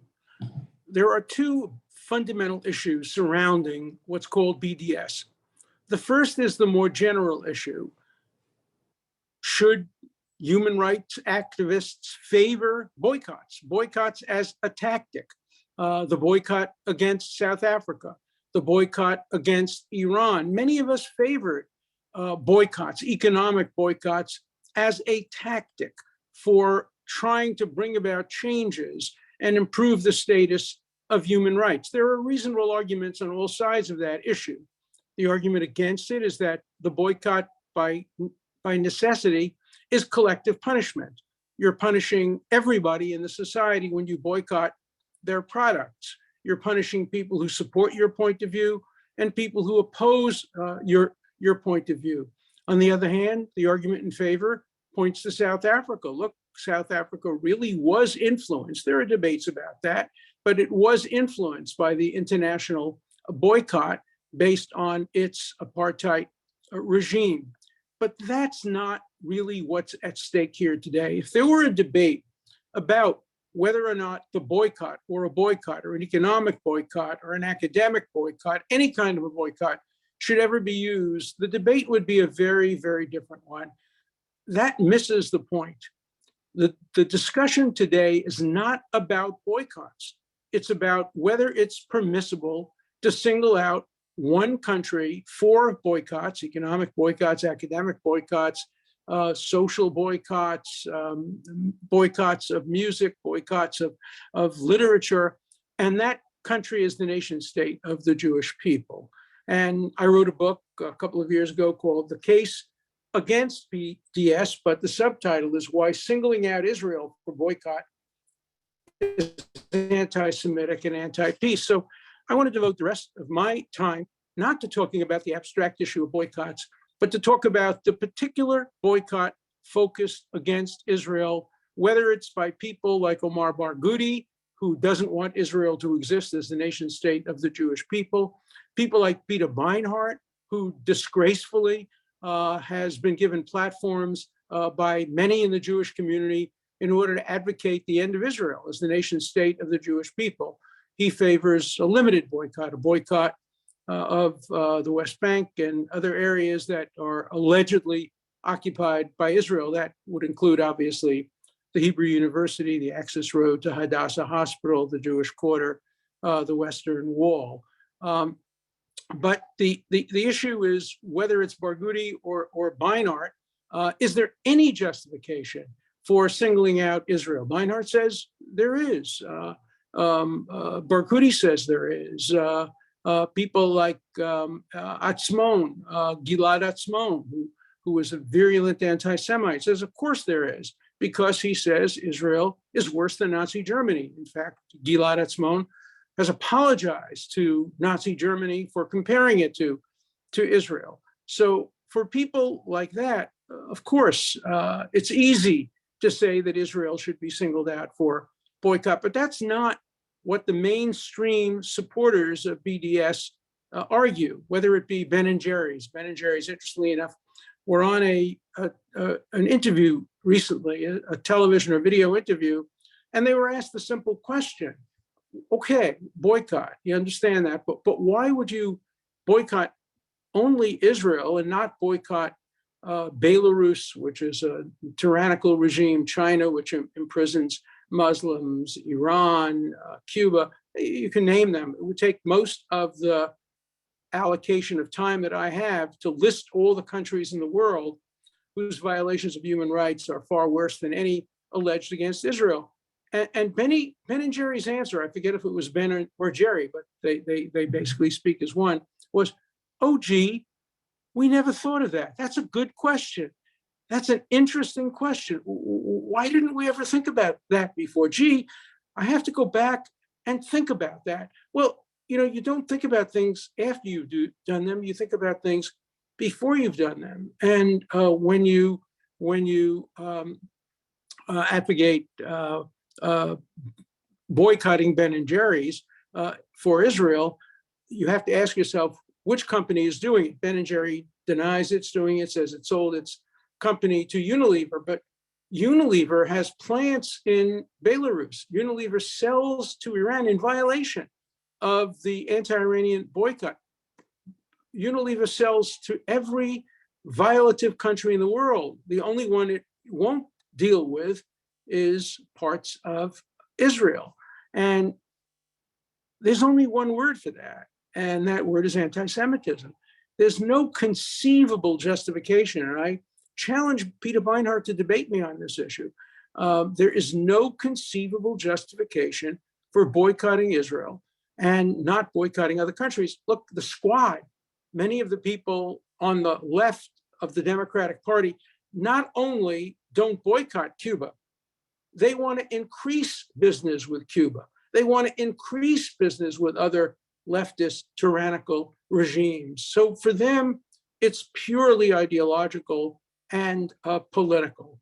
And so the question remains, is there any justification for singling out Israel? Is there any justification even for singling out portions of Israel? There are some on college campuses, I've encountered them, who follow Peter Beinart's lead and say, no, we're not gonna do what Barghouti wants us to do. We're not gonna boycott Tel Aviv, but we are gonna boycott the West Bank. We are gonna boycott products that can be sold in East Jerusalem. We are gonna boycott the Golan Heights. We are gonna boycott anything which anybody claims partakes of the term occupied territory or apartheid. Well, even if you limit BDS to those areas, the disputed areas, there are so many other disputed areas in the world, so many disputed areas all over the world, virtually on every continent.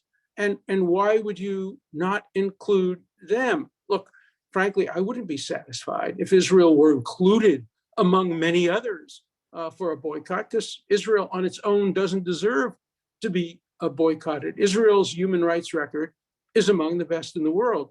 When I debated BDS not so long ago at the Oxford Union, the oldest debate society in the world, everybody thought we would lose the debate. It's Oxford, after all, the home of the BDS movement, and we won the debate. We won the debate at the Oxford Union, not because I'm a better debater than my opponent. My opponent was very good. I issued a challenge. I went out into the audience and I said, there are hundreds and hundreds of people in this audience. I challenge any of you to name a country, any country in the world today, faced with threats comparable to those faced by Israel internally, domestically, terrorism, Iran. Name a country faced with threats comparable to Israel that has a better record of human rights, a higher level of compliance with the rule of law, and more concern with the health, safety, and lives of enemy civilians. And I waited, and I went into the audience, and I waited into a hostile audience, and I challenged them, name a country. Not a single person could shout out the name of a country faced with comparable threats that has a better record on these three scores. Finally, as a joke, somebody in the back of the audience yelled out, Iceland. And I said, yeah, you're right. Iceland, that hasn't had an enemy in 900 years, may conceivably have a better record of human rights because there are no challenges, although Iceland, of course, had a horrible record of anti-Catholicism and a range of other abuses within the country. No country is perfect. Israel is better than virtually anyone faced with comparable threats. And so the claim that Israel can be singled out is just based on bigotry. Peter Beinart's other argument is just as fallacious. He says the reason we focus on Israel is because America gives so much aid to Israel. Does that explain Europe? Does that explain other countries in the world that don't give aid to Israel? And I would ask Peter Beinart the following question. If the United States suddenly cut off all aid to Israel, military aid, economic aid, a foolish thing to do because it helps the United States enormously. But if it did, would a single person change their views on BDS? Would you, Peter Beinart, change your views? Would Barghouti change his views? That's just an excuse. It's not a justification. The fact that the United States provides aid to Israel is because the United States benefits from the aid. Israel helps the United States develop not only technical self-defense mechanisms like the Iron Dome, but intelligence capabilities. Moreover, the United States provides enormous aid to tyrannical monarchical regimes like Jordan and Egypt. And if the new program comes into effect, to the Palestinian Authority as well. Human rights needs a single standard, and the single standard must always be the worst first. You don't get to the others until you have made sure you focused on the worst first. And the worst first, if you did that, you'd never get to Israel. Israel would be 180th maybe on a list of 190 countries, maybe even lower down. But the idea that Israel is the only country helps to perpetuate a myth that exists on many college campuses today, that if the only country being boycotted is Israel, then it follows that Israel must be the worst country in the world. Gilad Atzmon says that, and two professors at the University of Chicago, Mearsheimer and Brian Leitner, support that anti-Semite. Imagine if professors at the University of Chicago, like Mearsheimer and Leitner, supported a book by David Duke, or said that David Duke was not anti-Black, the way Leitner has said that Gilad Atzmon, who believes the Holocaust didn't occur and believes that Jews killed Christian children for their blood to use in matzah, that he's not an anti-Semite. Can you imagine what would happen if two professors at the University of Chicago supported David Duke? And Gilad Atzmon is no better than David Duke. So it's this selectivity. The reason that Mearsheimer and Leitner can get away with it is because Gilad Atzmon doesn't oppose Blacks, he opposes Jews. And as we've heard from previous speakers, the standard for not only criticizing, but calling for the end of the Jewish state of Judaism, the way Farrakhan has and others have, the standards are completely different. You can say about Jews that what you cannot say about other groups, and that's just unacceptable in any society that claims equality and basic justice. And so we must fight against BDS in the same way that we fight against anti-Semitism, because the two are part and parcel of the same tactic. BDS is not a tactic to improve Israel's policies. Let's be very clear about that. And don't believe me on that. Listen to Barghouti, who says the goal of BDS is to make sure there is no nation state of the Jewish people. The goal of BDS is one state, a Palestinian state, from the river to the sea. Peter Beinart wants one state. He wants that state to be a democratic state consisting of all the people who live between the river and the sea. But he acknowledges that very soon that state will be a majority Palestinian state, and the majority Palestinian state will be based on Sharia law. That's what the Constitution of the Palestinian Authority says. And he doesn't deal with the question. If there is one state and that one state is a Palestinian state, it's a Palestinian majority state, does it mean that the Palestinian state then gets access to Israel's nuclear weapons? Does it mean that it gets access to its Iron Dome? Does it mean that it gets access to Israel's intelligence capacities? What that would result in, obviously, would be a temporary state, much like Lebanon was, say, in the 1950s and 60s, a state which was divided between Christians and Muslims. The prime minister was always of one faith. The president was of another faith.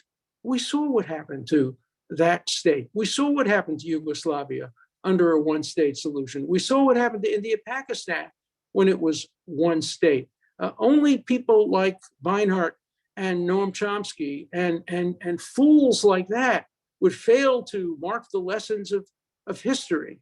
And the lessons of history are that states should not be artificially united. They should be divided when a division will help bring about peace, as it did between India and Pakistan, as it did in the former Yugoslavia, not perfectly, obviously, as it is doing currently in the Middle East. It's so much better to have two states. Now, I know some of you here probably favor a one-state solution too. Your one state would be a Jewish state. Beinart's one state would start out being a mixed state, but would end up being a Palestinian state or an Arab state. The only possible solution is going to be ultimately two states for two people, which the Peel Commission recommended in 1938, the United Nations recommended in 1947. That was implicit in the discussions that went on after the '67 war. I helped draft Resolution 242 in a small way. I was working with Arthur Goldberg. That ended, it was the peace treaty of the '67 war, which basically called for a two-state solution. Obviously, as we know, Ehud Barak and Bill Clinton offered the Palestinians a very large state on the West Bank in the Gaza. In 2000, 2001, it was rejected. Ehud Olmert, an even more generous offer in 2008 and 2005. Obviously, the Gaza Strip was handed back to the Palestinians, and all the Israeli presence was ended. And I favored it at the time. I think now it was a terrible mistake. Israel should have maintained military control over the Gaza Strip. Remember, international law permits occupation. Occupation is not a dirty word. The United States occupied Germany. The United States occupied Japan. Occupation is permitted under international law as long as the belligerency continues. And that's why the military occupation of the Gaza Strip should have continued while there was still belligerency. The end result was rockets, terror tunnels, and a range of other attacks on Israeli civilians. So this discussion today is not a discussion merely about BDS. It's a discussion about the right of Israel to continue to thrive as the nation state of the Jewish people. I want to take some questions, so I will end with just this comment. Israel is now celebrating its 72nd, 73rd birthday. Again, a challenge. I challenge anyone to name a country which has given so much to humankind in so short a period of time as Israel has in the relatively few years of its existence. It ain't broke. It shouldn't be fixed. It can be fixed within the context of the existence of a nation state of the Jewish people. But the constant must always be Israel's security, Israel's strength, Israel's ability to defend itself, Israel's ability to protect its people. Israel is the only country in the Middle East in which Arabs have the right fully to vote and participate in the government. Israel is the only country in the Middle East in which Arab women are treated with complete and total equality. People use the term apartheid. It's thrown around. I helped to represent Nelson Mandela along with Erwin Kotler. We understand apartheid. I was denied admission to South Africa because they wouldn't allow me to make a speech at the Wits University against apartheid. I know what apartheid is.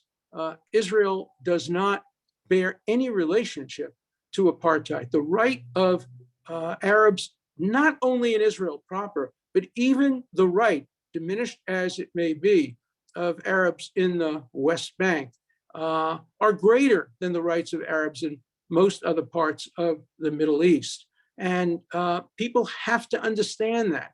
People have to recognize the accomplishments of Israel. The essence of anti-Semitism is to say, if anything is bad in the world, it must be the fault of Jews.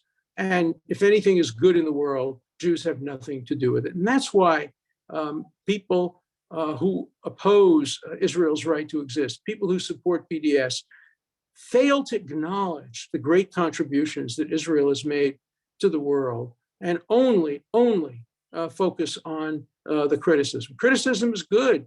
I'm a very patriotic and loyal America. I criticize America all the time. I criticize its policies, and I criticize Israel's policies. So let's continue to criticize, but we must fight against BDS. We must understand it for what it is, an anti-Semitic attempt to destroy the nation state of the Jewish people. So may you go from strength to strength, and please, in the remaining time, ask me whatever questions you might have. Thank you.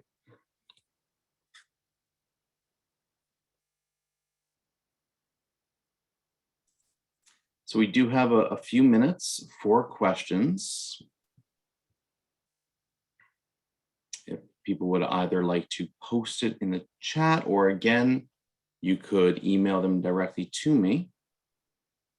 Professor, I think you probably noticed, as I have, that the inauthenticity of the BDSers, where their true intentions show themselves because they're willing to affect the loss of Palestinian jobs in the West Bank by destroying or forcing to have closed Israeli businesses at the expense of companies that have set up mosques and are paying decent and prevailing wages to Arab Palestinians who lose their jobs because of the efforts of BDS proponents who pretend that they care about the Palestinians, but are actually more interested in demeaning and destroying Israel with their actions through the boycott.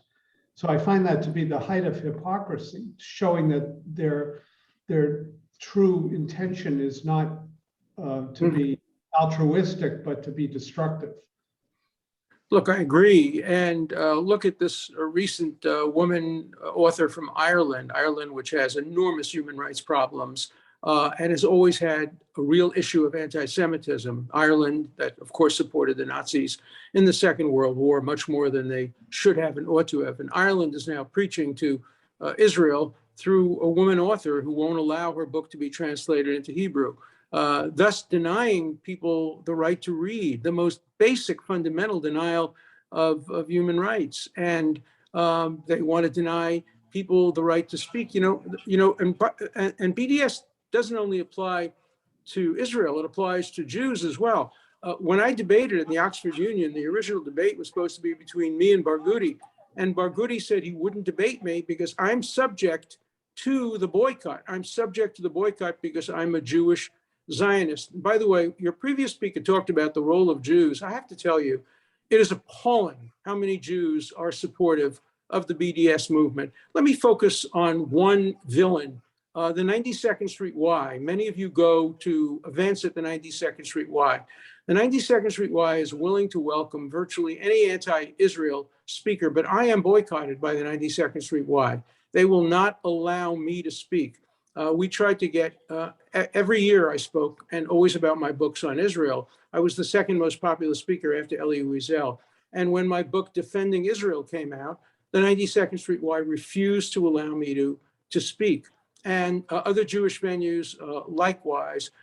Jews and Jewish organizations are so worried about offending one or two big shots in the organization that they're willing to sacrifice the defense of Israel. They're willing to sacrifice other issues. A major high school in New York, Jewish high school in New York, asked me to speak about how to defend Israel on college campuses.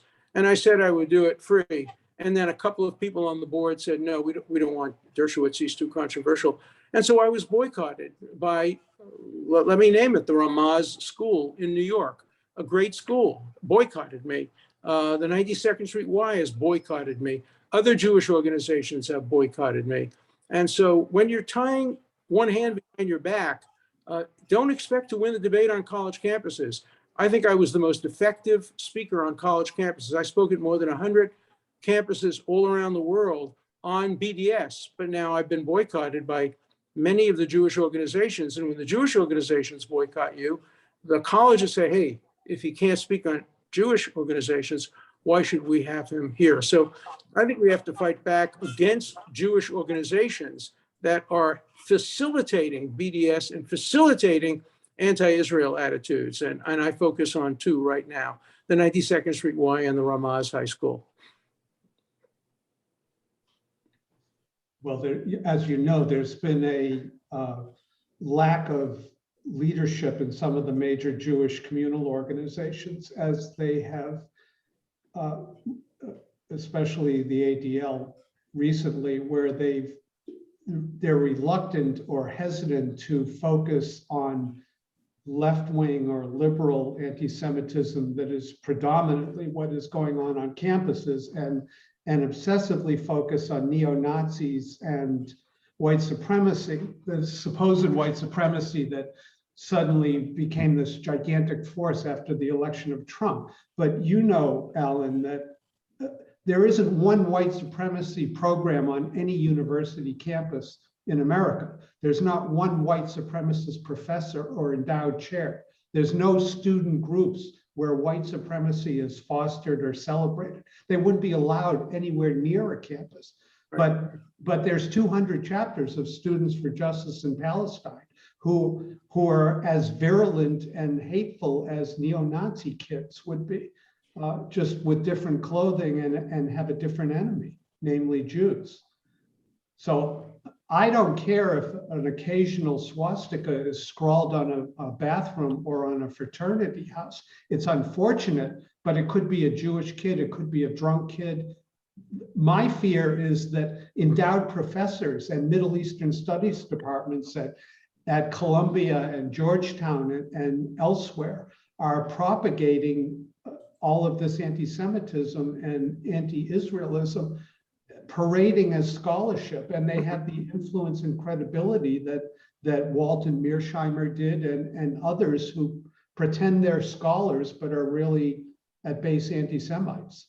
Look, I agree. If Professor Leitner, who's a distinguished professor of jurisprudence at the University of Chicago Law School, ever dared to say, look, I read a couple of paragraphs of David Duke's book, and I hereby declare him not to be an anti-Semite or a Holocaust denier, no student would ever go to any of his classes. He'd be boycotted. But Leitner, who has a long history in this regard, came to the defense of Gilad Atzmon, a man who says that Jews killed Christian children and the Holocaust didn't occur, and certified him to be not an anti-Semite, not a Holocaust denier. Shame on Leitner, and shame on those who ignore his bigotry and apply a double standard, allowing him to attack Jews this way when they wouldn't dream of allowing him, and they shouldn't dream of allowing him, to attack other groups as well. So it's the double standard that we have to be concerned about. The double standard permeates BDS. It permeates academic life on campuses today. It permeates political life today within the left wing of the Democratic Party. And we have to fight against it in every way, and we have to stand up for ourselves. Look, I want to close just with a reminder of what Hillel said, "Emein ani li mili," if I am not for myself, who will be for me? But if I am for myself alone, what am I? For years, we, the Jewish people, have been for everybody else.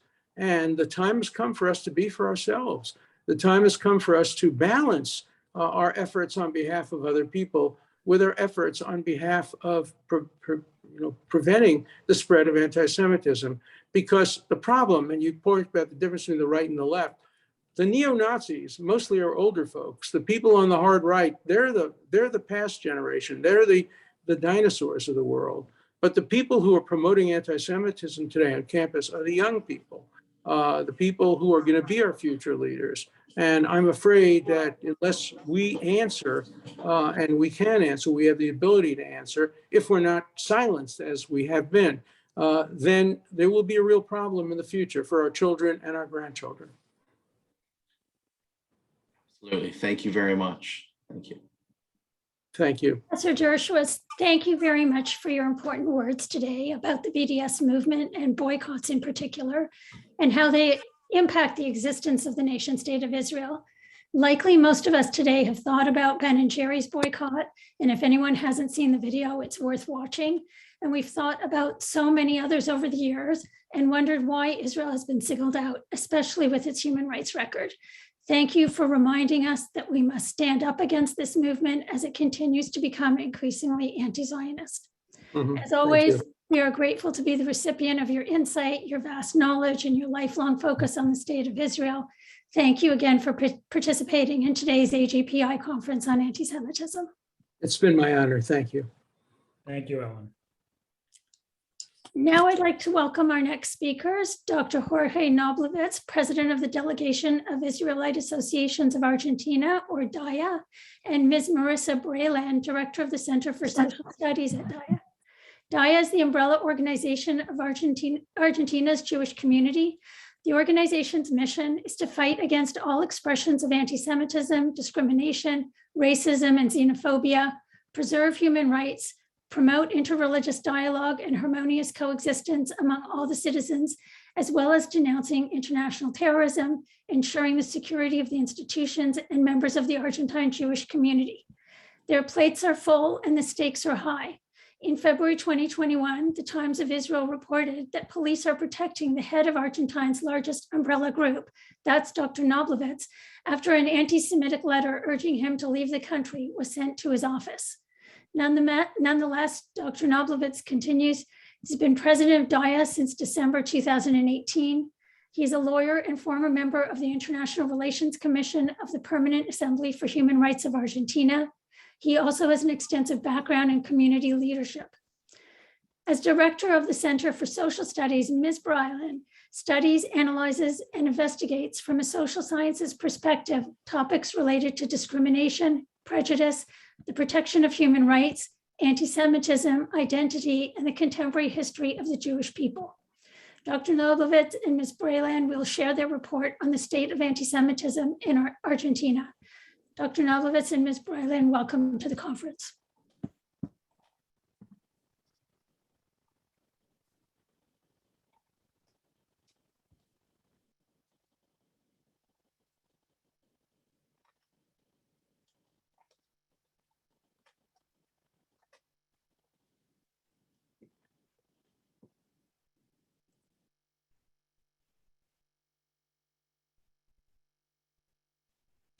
Are you able to unmute?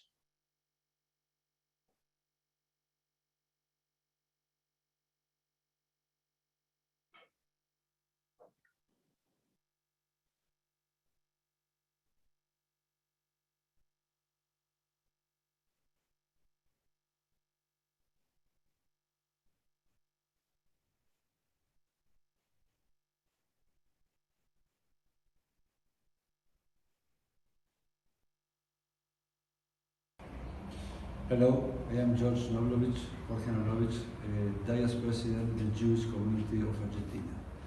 Racism, by definition, adjusts its assumption based on exclusion. The hierarchy to refer to human beings is based on fallacies and pseudoscientific arguments that undermine the possibility of meeting and social peace. Antisemitism, the spice of the genre of discrimination, survives in good health and incredible opportunities to reinvent itself. Hate speech starts in the scene. Generation like little or not empathy, inviting violence. In our 22nd and 3rd annual report on anti-Semitism in Argentina, corresponding to the year 2019 and 2020, we were going through the coronavirus pandemic. The worldwide phenomenon in itself admits that and calls for innumerable considerations of all kinds, including it as a sad opportunity for the dissemination of conspiracy ideas, the ideal formula for anti-Semitism. Therefore, it is necessary to mention it because it is in the storm in which we are piloting the paradox of the impossibility of hand-to-hand dialogue and of the physical dustness that defines us as social beings. The strangers and confident, and at the same time an opportunity for being far from empathy, deepening health. During the period 2019, DIA registered a total of 918 events, and during 2020, 507. Over the course of these 2 years, a variety of community-related issues gained relevance on the national media agenda, with triggered a multiplicity of demonstration discrimination by users who publicly expressed their anti-Semitic basis through comments on social media and media websites.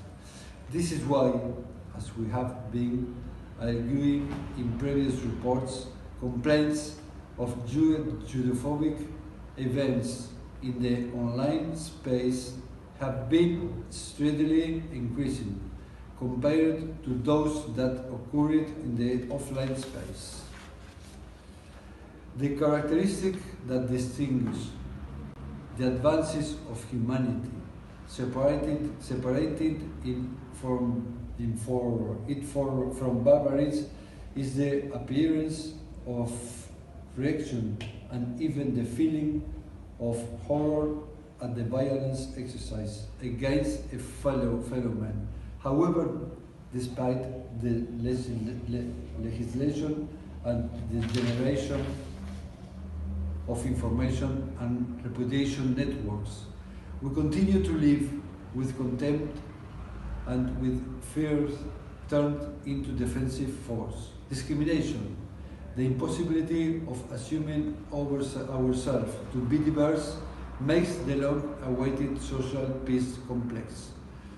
Without lowering our arms, this study is offered as a call for attention to resignation and the naturalization of fixed mental schemes that reproduce stages and fears already suffered. We insist on the constitution of subjects responsible for their realities and destiny, capable to accommodating the other in hospitality. Hello, my name is Marisa Brailan. I'm the director of the Center of Social Studies of DAIA, Argentina. From its first editions, this report aimed to analyze the climate of hostility towards Jews in our society by measuring allegations of fact anti-Semitic events in the country. In addition, the quantitative and qualitative analysis of these episodes has enabled us, through the time, establish trends regarding the way in which xenophobic attitudes are manifested, which is essential to work on the prevention and early detection of prejudices and negative stereotypes toward Jews and other vulnerable groups. Likewise, the differentiation of certain peculiarities studied in the links, the context, and the environment in which the events take place offer us a beacon when it comes to thinking and designing policies aimed at combating hate speech and practices.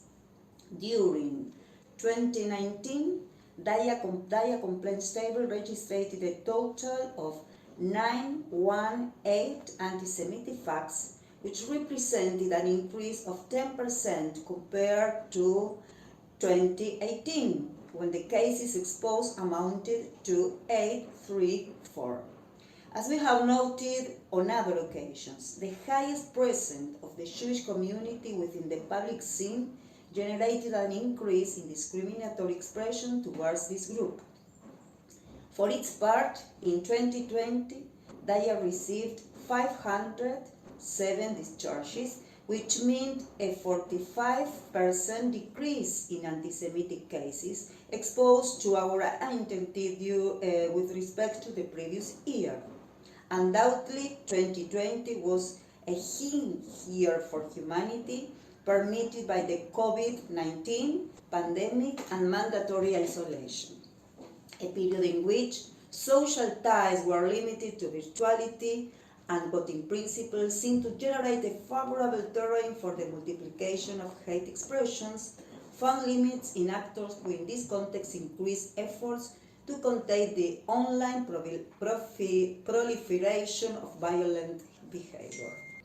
Argentina approved the incorporation of the definition of anti-Semitism of the Alianza Internacional Holocaust Remembrance Conference, a fact that so much in the virtual communication as well as in public space generated a diversity of expressions of repudiation, many of them discriminatory. During 2019 and 2020, the complaints prevailed by 28% and 26% respectively, corresponding to the discursive xenophobic expression. Also, in both periods, an exponential increase of the typology is observed: conspiracy, domination of the world, reaching 19% in 2019 and 21% in 1990. The advance of these types of expressions show a reappearance of the more traditional anti-Semitic discourses that occurs parallel to the regression of what is known as modern anti-Semitism, or contemporary and manifested through the discourse types Nazi symbology and Middle East. Regarding the context where the highest proportion of manifestations take place denounce anti-Semites, we can conclude that during 2019, 90% of the incidents corresponding to cases that occur in the virtual space. Only 4% of them occurred in the public space, an area that until a few years ago was characterized by presenting the largest proportion of segregation situations against Jews. Similar data offers us the year 2020, when the virtual space was the scene of 85% of the cases reported, and the public space registered only 6% of the downloads. In this way, the preponderance that the virtuality acquired for the expression of the discriminatory behaviors, displacing others' traditional contexts of interaction. Virtual space. Social media, 50%. Messaging service, 1%. Video calls, 2%. Website, 47%. Regarding the virtual space, during 2019, 68% of the cases occurred in sites web, including, among others, forums and blogs of different media. 31% of complaints corresponded to social networks, and only 1% to messages services. During 2020, mainly in the second semester, many news publications that could generate violent expressions were closed to comments, or expressions were eliminated once it was found that they violated the community policies of the different sites. However, the increase during the pandemic of virtual links in general and the social encounter through video calls or video conferencing in particular became in a new space for the manifestation of xenophobic behaviors, emerging for the first time video call services as scope context for message broadcasts discriminatory. The prosecution of cases by our entity was increased by 100% the last year. In this sense, the legal approach to virtual space continues to be a pending issue. The administrative obstacles of sites hosted in other latitudes makes them spaces prone to impunity. The intervention and collaboration of the state is essential to advance in this aspect and mitigate the effects of online violence. But if we want to make further progress in combating discrimination, we must work on its prevention, so that in critical situations like the ones we are experiencing, our society stop being a breeding ground for the expression of hate speech. That is why, in parallel to the search of legal redress, we believe in the need to work, as we have been doing constantly, in the denaturating of prejudices rooted in our society and built over time, as well as in designing and deepen public policies that take into account the new forms and channels through the discrimination develops. In this way, we reinforce our commitment to promoting the value of diversity and human rights as a fundamental tool for the prevention of practices against equality.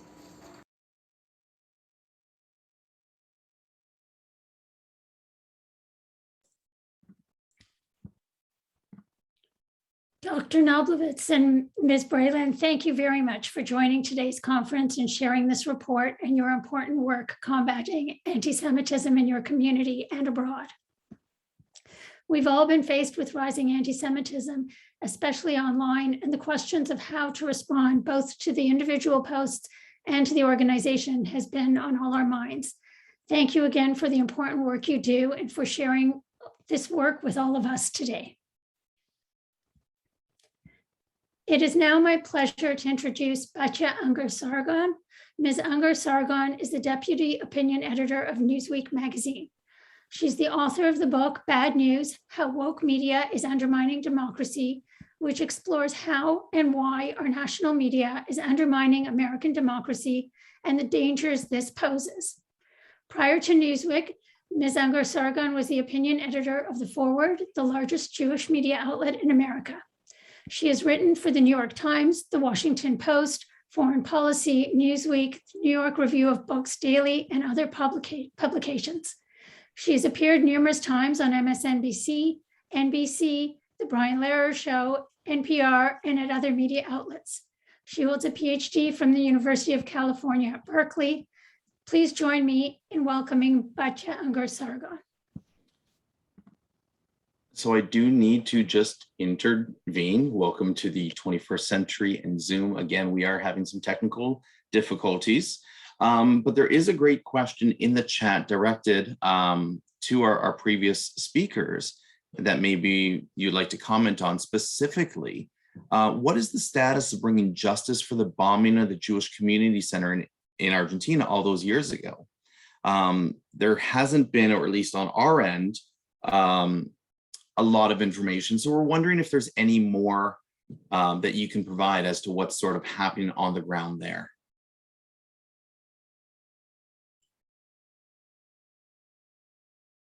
Either Marissa or George?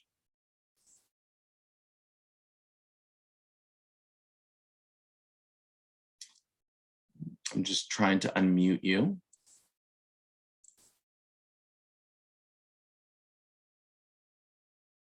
Are you able to unmute? Oh, I think you're frozen there. So we'll just give her. Repeat your question, please. Yes, definitely. And it is in the chat.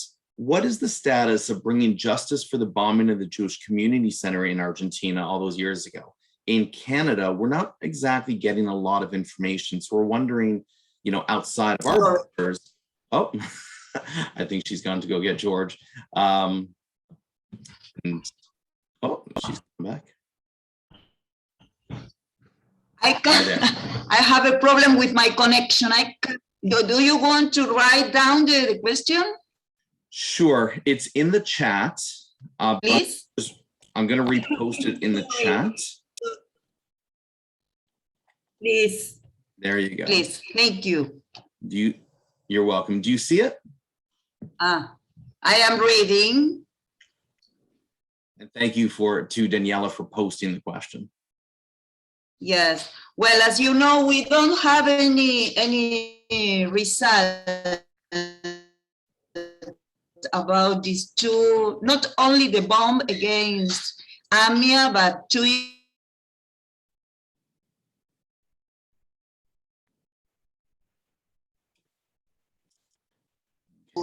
up to date, what happened,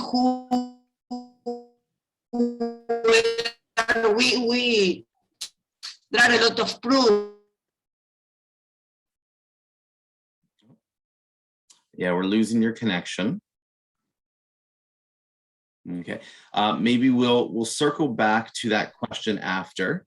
There are obviously some connection issues. We've had over 300 people on today, so with everything. No problem, no problem. We'll circle back to that question. I'm back. Sorry. Well, so no, what I was saying is that we don't know today.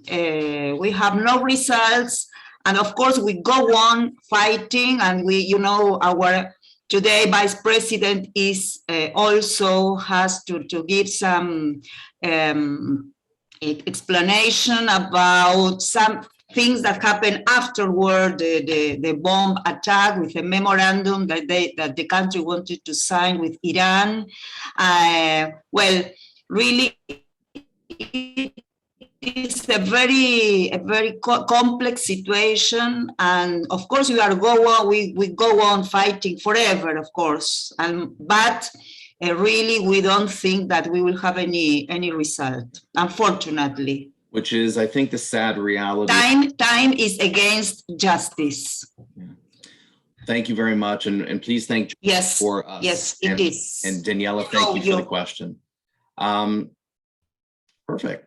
So now with the technical issues resolved, Batya, we'd like to turn the floor over. Thank you. I'm sorry. No problem. Thank you. Hi. Hi there. Thank you for having me, and thank you everybody who is here and who is watching. It's certainly an honor to be asked to address you. So I've written up some comments to share, and of course, I'd be happy to take questions afterwards. All right. So I want to start by saying something that I think is really important. I don't think anti-Semitism is the biggest threat facing America right now. And so I don't think it's the biggest threat facing American Jews either. We are still the luckiest Jews to ever walk planet Earth, despite the fact that anti-Semitism is rising, and despite the fact that it is getting more violent, especially against Orthodox Jews. Honestly, the only Jews I think who are luckier than us is actually us 5 years ago before it started to rise. And I think it's really important to stress that because you can't fight something if you're thinking about it on the wrong scale or if you're not understanding where it's coming from. And to me, anti-Semitism is a byproduct today of the biggest problem facing America, which is a crisis in the idea of the common good and the body politic and the public sphere, the place where we all meet as equals. And this has led us from a democracy towards something more similar to an oligarchy with just disgusting levels of income inequality and elites of both parties ruling and fighting cultural battles on their own behalf and essentially disempowering and deplatforming the entire working class, most of the downwardly mobile middle class, the descendants of slaves, American descendants of slaves, and then also Jews. So we've sort of been victims of a much bigger phenomenon. Many call it wokeness. And so the problem for me is not so much that Jews today are suffering more than other Americans, because we are not. It's that the deeper problem that America has right now is also expressing itself in a rise in anti-Semitism, as well as the fact that, you know, large portions of educated liberal Americans have become okay with not just anti-Zionism, but even certain forms of social discrimination against Jews. And this is actually part of a much bigger story. According to the deep dive I did into the American media for my book, Bad News, How Woke Media is Undermining Democracy. My book is really about how the media got woke, which is central to this story, of course, because a lot of us understand our nation filtered through the media, and the elites who have all the power today certainly take their cues from the media. So what does woke mean? What does it mean to be woke? The phrase stay woke started as Black slang to refer to being aware of systemic or state-sponsored racism. And I want to be very, very clear, that is still a sacred mission. There are still areas in America today where the state has failed to combat racism in its own ranks, and it is not woke to prioritize that. And my favorite examples of this are, you know, Republican Senator Tim Scott was not being woke when he proposed police reform. You know, President Trump was not being woke when he released 5,000 Black men from prison in the First Step Act. Like, these were both extremely important things. Every American of conscience should care a lot about mass incarceration and police brutality. These are really important causes, and it's not woke to talk about them. It is woke to advocate for defunding the police, however. When I say wokeness, I'm referring to something that happened over the last 5 or 10 years when white liberals, many of them affluent, started talking about racism in a way that was much more extreme than people of color in America. They've really been waging a moral panic around race in a way that has led to the re-racialization of American life and society, dividing the country and the world into the powerful and the powerless along racial and ethnic lines in a way that is very foreign to working class people and very foreign to people of color. The story of how the media got woke actually is not really about race at all, but it's about class. And that's the story that I tell in my book. As I chronicle in my book, throughout the 20th century, American journalists underwent a status revolution. Journalism went from being a working class trade to the job of highly educated liberals. And over the past 20 years, those highly educated liberals have become increasingly affluent. So 50 years ago, 40 years ago, the left was the side of the working class and the Democrats were the party of labor. labor. And even 20 or 30 years ago, journalists, college professors, they just didn't make that much more than cops or electricians. But as these industries collapsed, they squeezed those in the middle to the top 10% and dropped everybody else who didn't make it. So today, America's intelligentsia is very affluent. We've become what the French economist Thomas Piketty calls a Brahmin left, after the highest class in Hindu society, the priests known as Brahmins. And that's who liberals and their media are increasingly focused on. So you know you're dealing with Brahmin leftism instead of just leftism when the policy being pushed takes up a lot of time on our airwaves and gets a lot of play from the squad, but demands no real sacrifice from highly educated, affluent elites. The opposite, it furthers their economic goals at the expense of the working class of all races. So for example, open borders or diversity, equity, and inclusion seminars, or defunding the police, or forgiving $50,000 in student loans. These all sound like social justice, but actually they further the economic agenda of the liberal elite, putting more money in their pockets at the expense of working class Americans of all races. And anti-Zionism is the latest plank in the Brahmin leftist platform. So just as in America, where the Anti-Racist Project has redefined racism and relocated the problem to a place where it costs very little for white liberal elites to do the work combating it, so has this happened in the case of the Israeli-Palestinian conflict, where real and urgent civil rights abuses against the Palestinians have been obscured by a binary maximalist view of the situation that's now very much in the mainstream. So just as defund the police is really popular in Park Slope, but opposed by 81% of Black Americans who know that it does little more than make sure to stave off the police reform we so desperately need, so too does the woke moral panic that now encompasses Israel do very little to actually help Palestinians deprived of civil rights. Either, the small remaining civil rights issues that Palestinian citizens of Israel still face, or the much larger civil rights abuses that Palestinians in the West Bank face, or the sort of very punishing blockade of Gaza. Now, I don't think anti-Zionism is inherently anti-Semitic. I think, to me, the idea that a Palestinian should have to be a Zionist to avoid being accused of bigotry is immoral. But unfortunately, as we saw in May, the pathway from anti-Zionism to anti-Semitism is a very slippery one. And we're increasingly seeing not just influencers and intellectuals and media figures, but even Congress people slipping down that slide. And of course, that's dangerous and problematic. The good news is that Americans remain overwhelmingly immune to leftist malarkey about Israel. The data shows that Americans are still overwhelmingly pro-Israel, despite the fact that their national news media is working overtime to change that. Minorities too remain impressively immune to attempts to tie their struggle to the Middle East. The largest share of Black Americans and Latinos still sympathize much more with Israel, and the second largest share are simply ambivalent, as they probably should be. In fact, once again, we see that class is the issue. The biggest predictor for supporting the Palestinians over Israel is whether or not you have a college degree. People with a high school diploma or less are the least likely to support the Palestinians over Israel, second only to white evangelicals and followed closely by Black Americans. So this is why I don't fear what many others do, that America is turning into Europe when it comes to Jews. I just don't see that happening. And not because the Brahmin left isn't pushing for it to become chic to have a problem with Jews, but because there's just no buy-in from the working class. The American working class of all races, irrespective of who they vote for, tends to be much more conservative on a host of social issues. And they also tend to be more socialist and more independent of party, and they are very, very Zionist. So without that buy-in from the working class, you're just not going to see America becoming like the UK, becoming like, other countries in Europe that are really struggling with this. So the phenomenon, some may have noted, of BDS becoming a sign of chicness in certain left-wing circles is just very circumscribed in how far it can spread, and it has not got much further to go than it has already gone.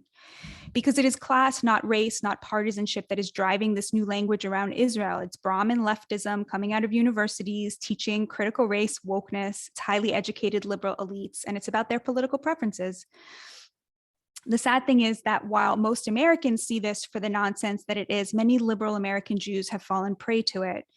There is a huge crisis in moral authority in the Jewish community. Too many Jews have ceded their right to decipher right from wrong to anyone on the oppressed side of the woke binary. Too many Jews have fallen into this trap, now believing that they are part of the problem, that they are upholding white supremacy or that Israel is an apartheid or whatever. So how do we fight this? Many of you may not agree with me, but I have to be honest, I don't think we fight this by fighting BDS, that's for sure. And I want to come back to what I started with, which is the common good. The problem that has led to things like BDS proliferating is that the fabric of our society is being torn apart at the symbolic level by political and media elites who speak for the top 5–10% of Americans and have recruited the bottom 90% as foot soldiers to their largely symbolic scuffles. And I see BDS very much in that register. It's a symbolic fight that, as we all know, has made zero impact on Israel's economy or American society, or even really how many Congress people will vote to fund the Iron Dome.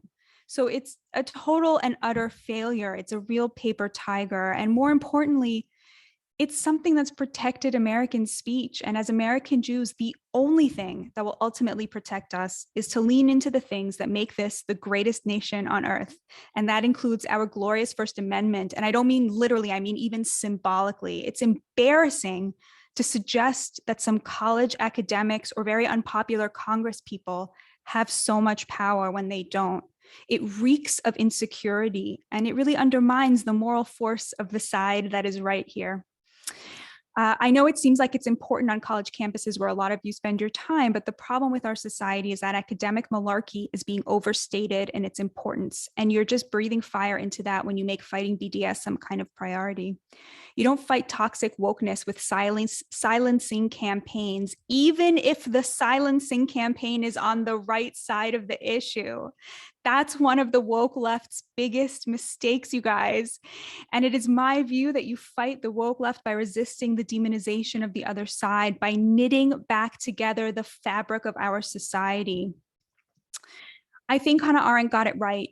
Anti-Semitism historically is like other forms of prejudice in that it is deeply bound up in specific historic circumstances, in class dynamics, in a population's relationship with the nation, the body politic, the idea of a cohesive community of equals. And as Hannah Arendt argued, anti-Semitism is a byproduct of race consciousness and the abandonment of the concept of a shared humanity that unites us all in distinct nation states that protect our rights as equal. Of course, American cohesion, the idea of a common good, has not worked well for all Americans. The descendants of African slaves, for example, have been historically left out of the social contract.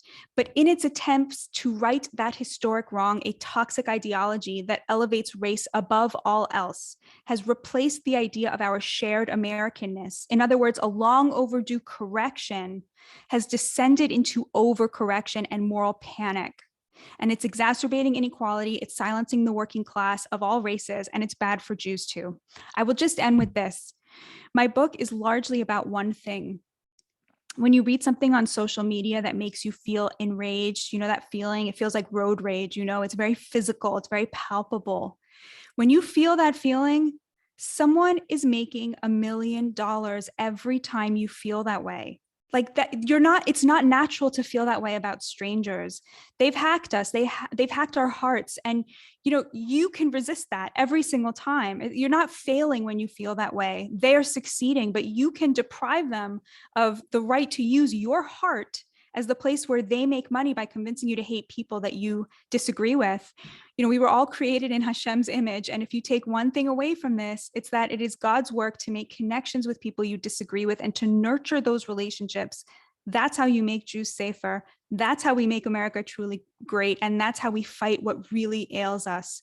Thank you so much.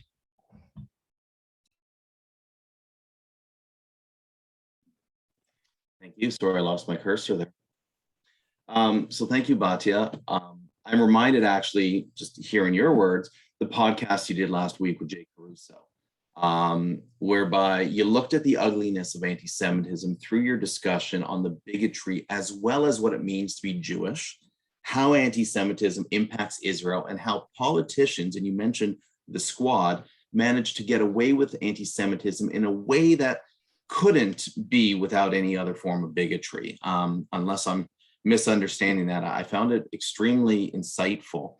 And so given that, I know for many of us, we've been sitting for about 5 hours and we've been engaged with some fantastic learning. We may not have agreed with everything, but I do want to stress that this is the forum, and it's through dialogue and sitting down with our other that we come to listen, we come to build bridges.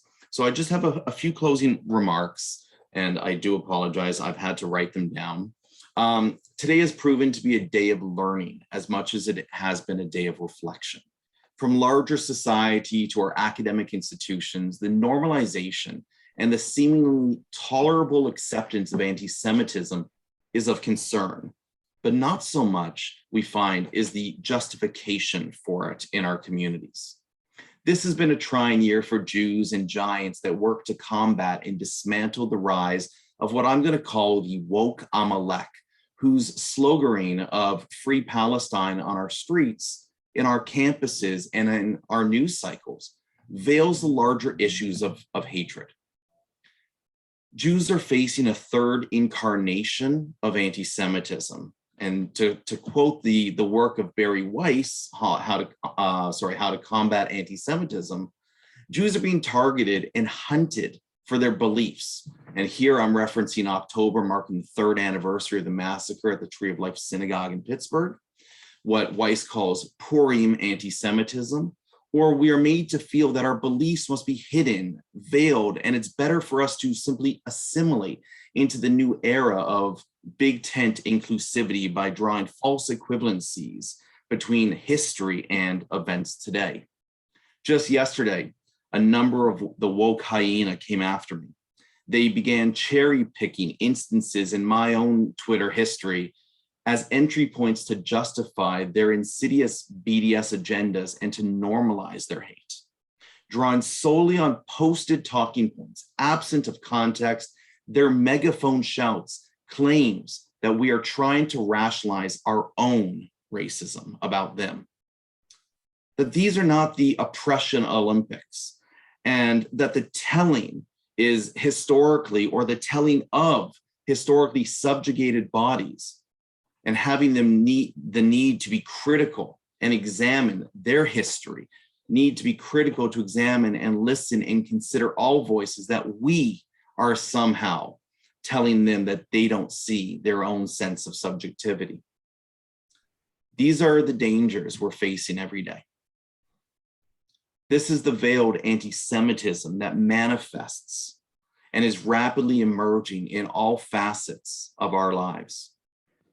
Hate is not endemic to one society. And while we trumpet that no one is born racist or anti-Semitic or Islamophobic, hate continues to breed. We need to do something differently. And so with that, I want to thank our speakers for sharing with us your wisdom, your experiences, your words, and your offers, your suggestions, and your next steps. Today was truly an international event crossing time zones and continents.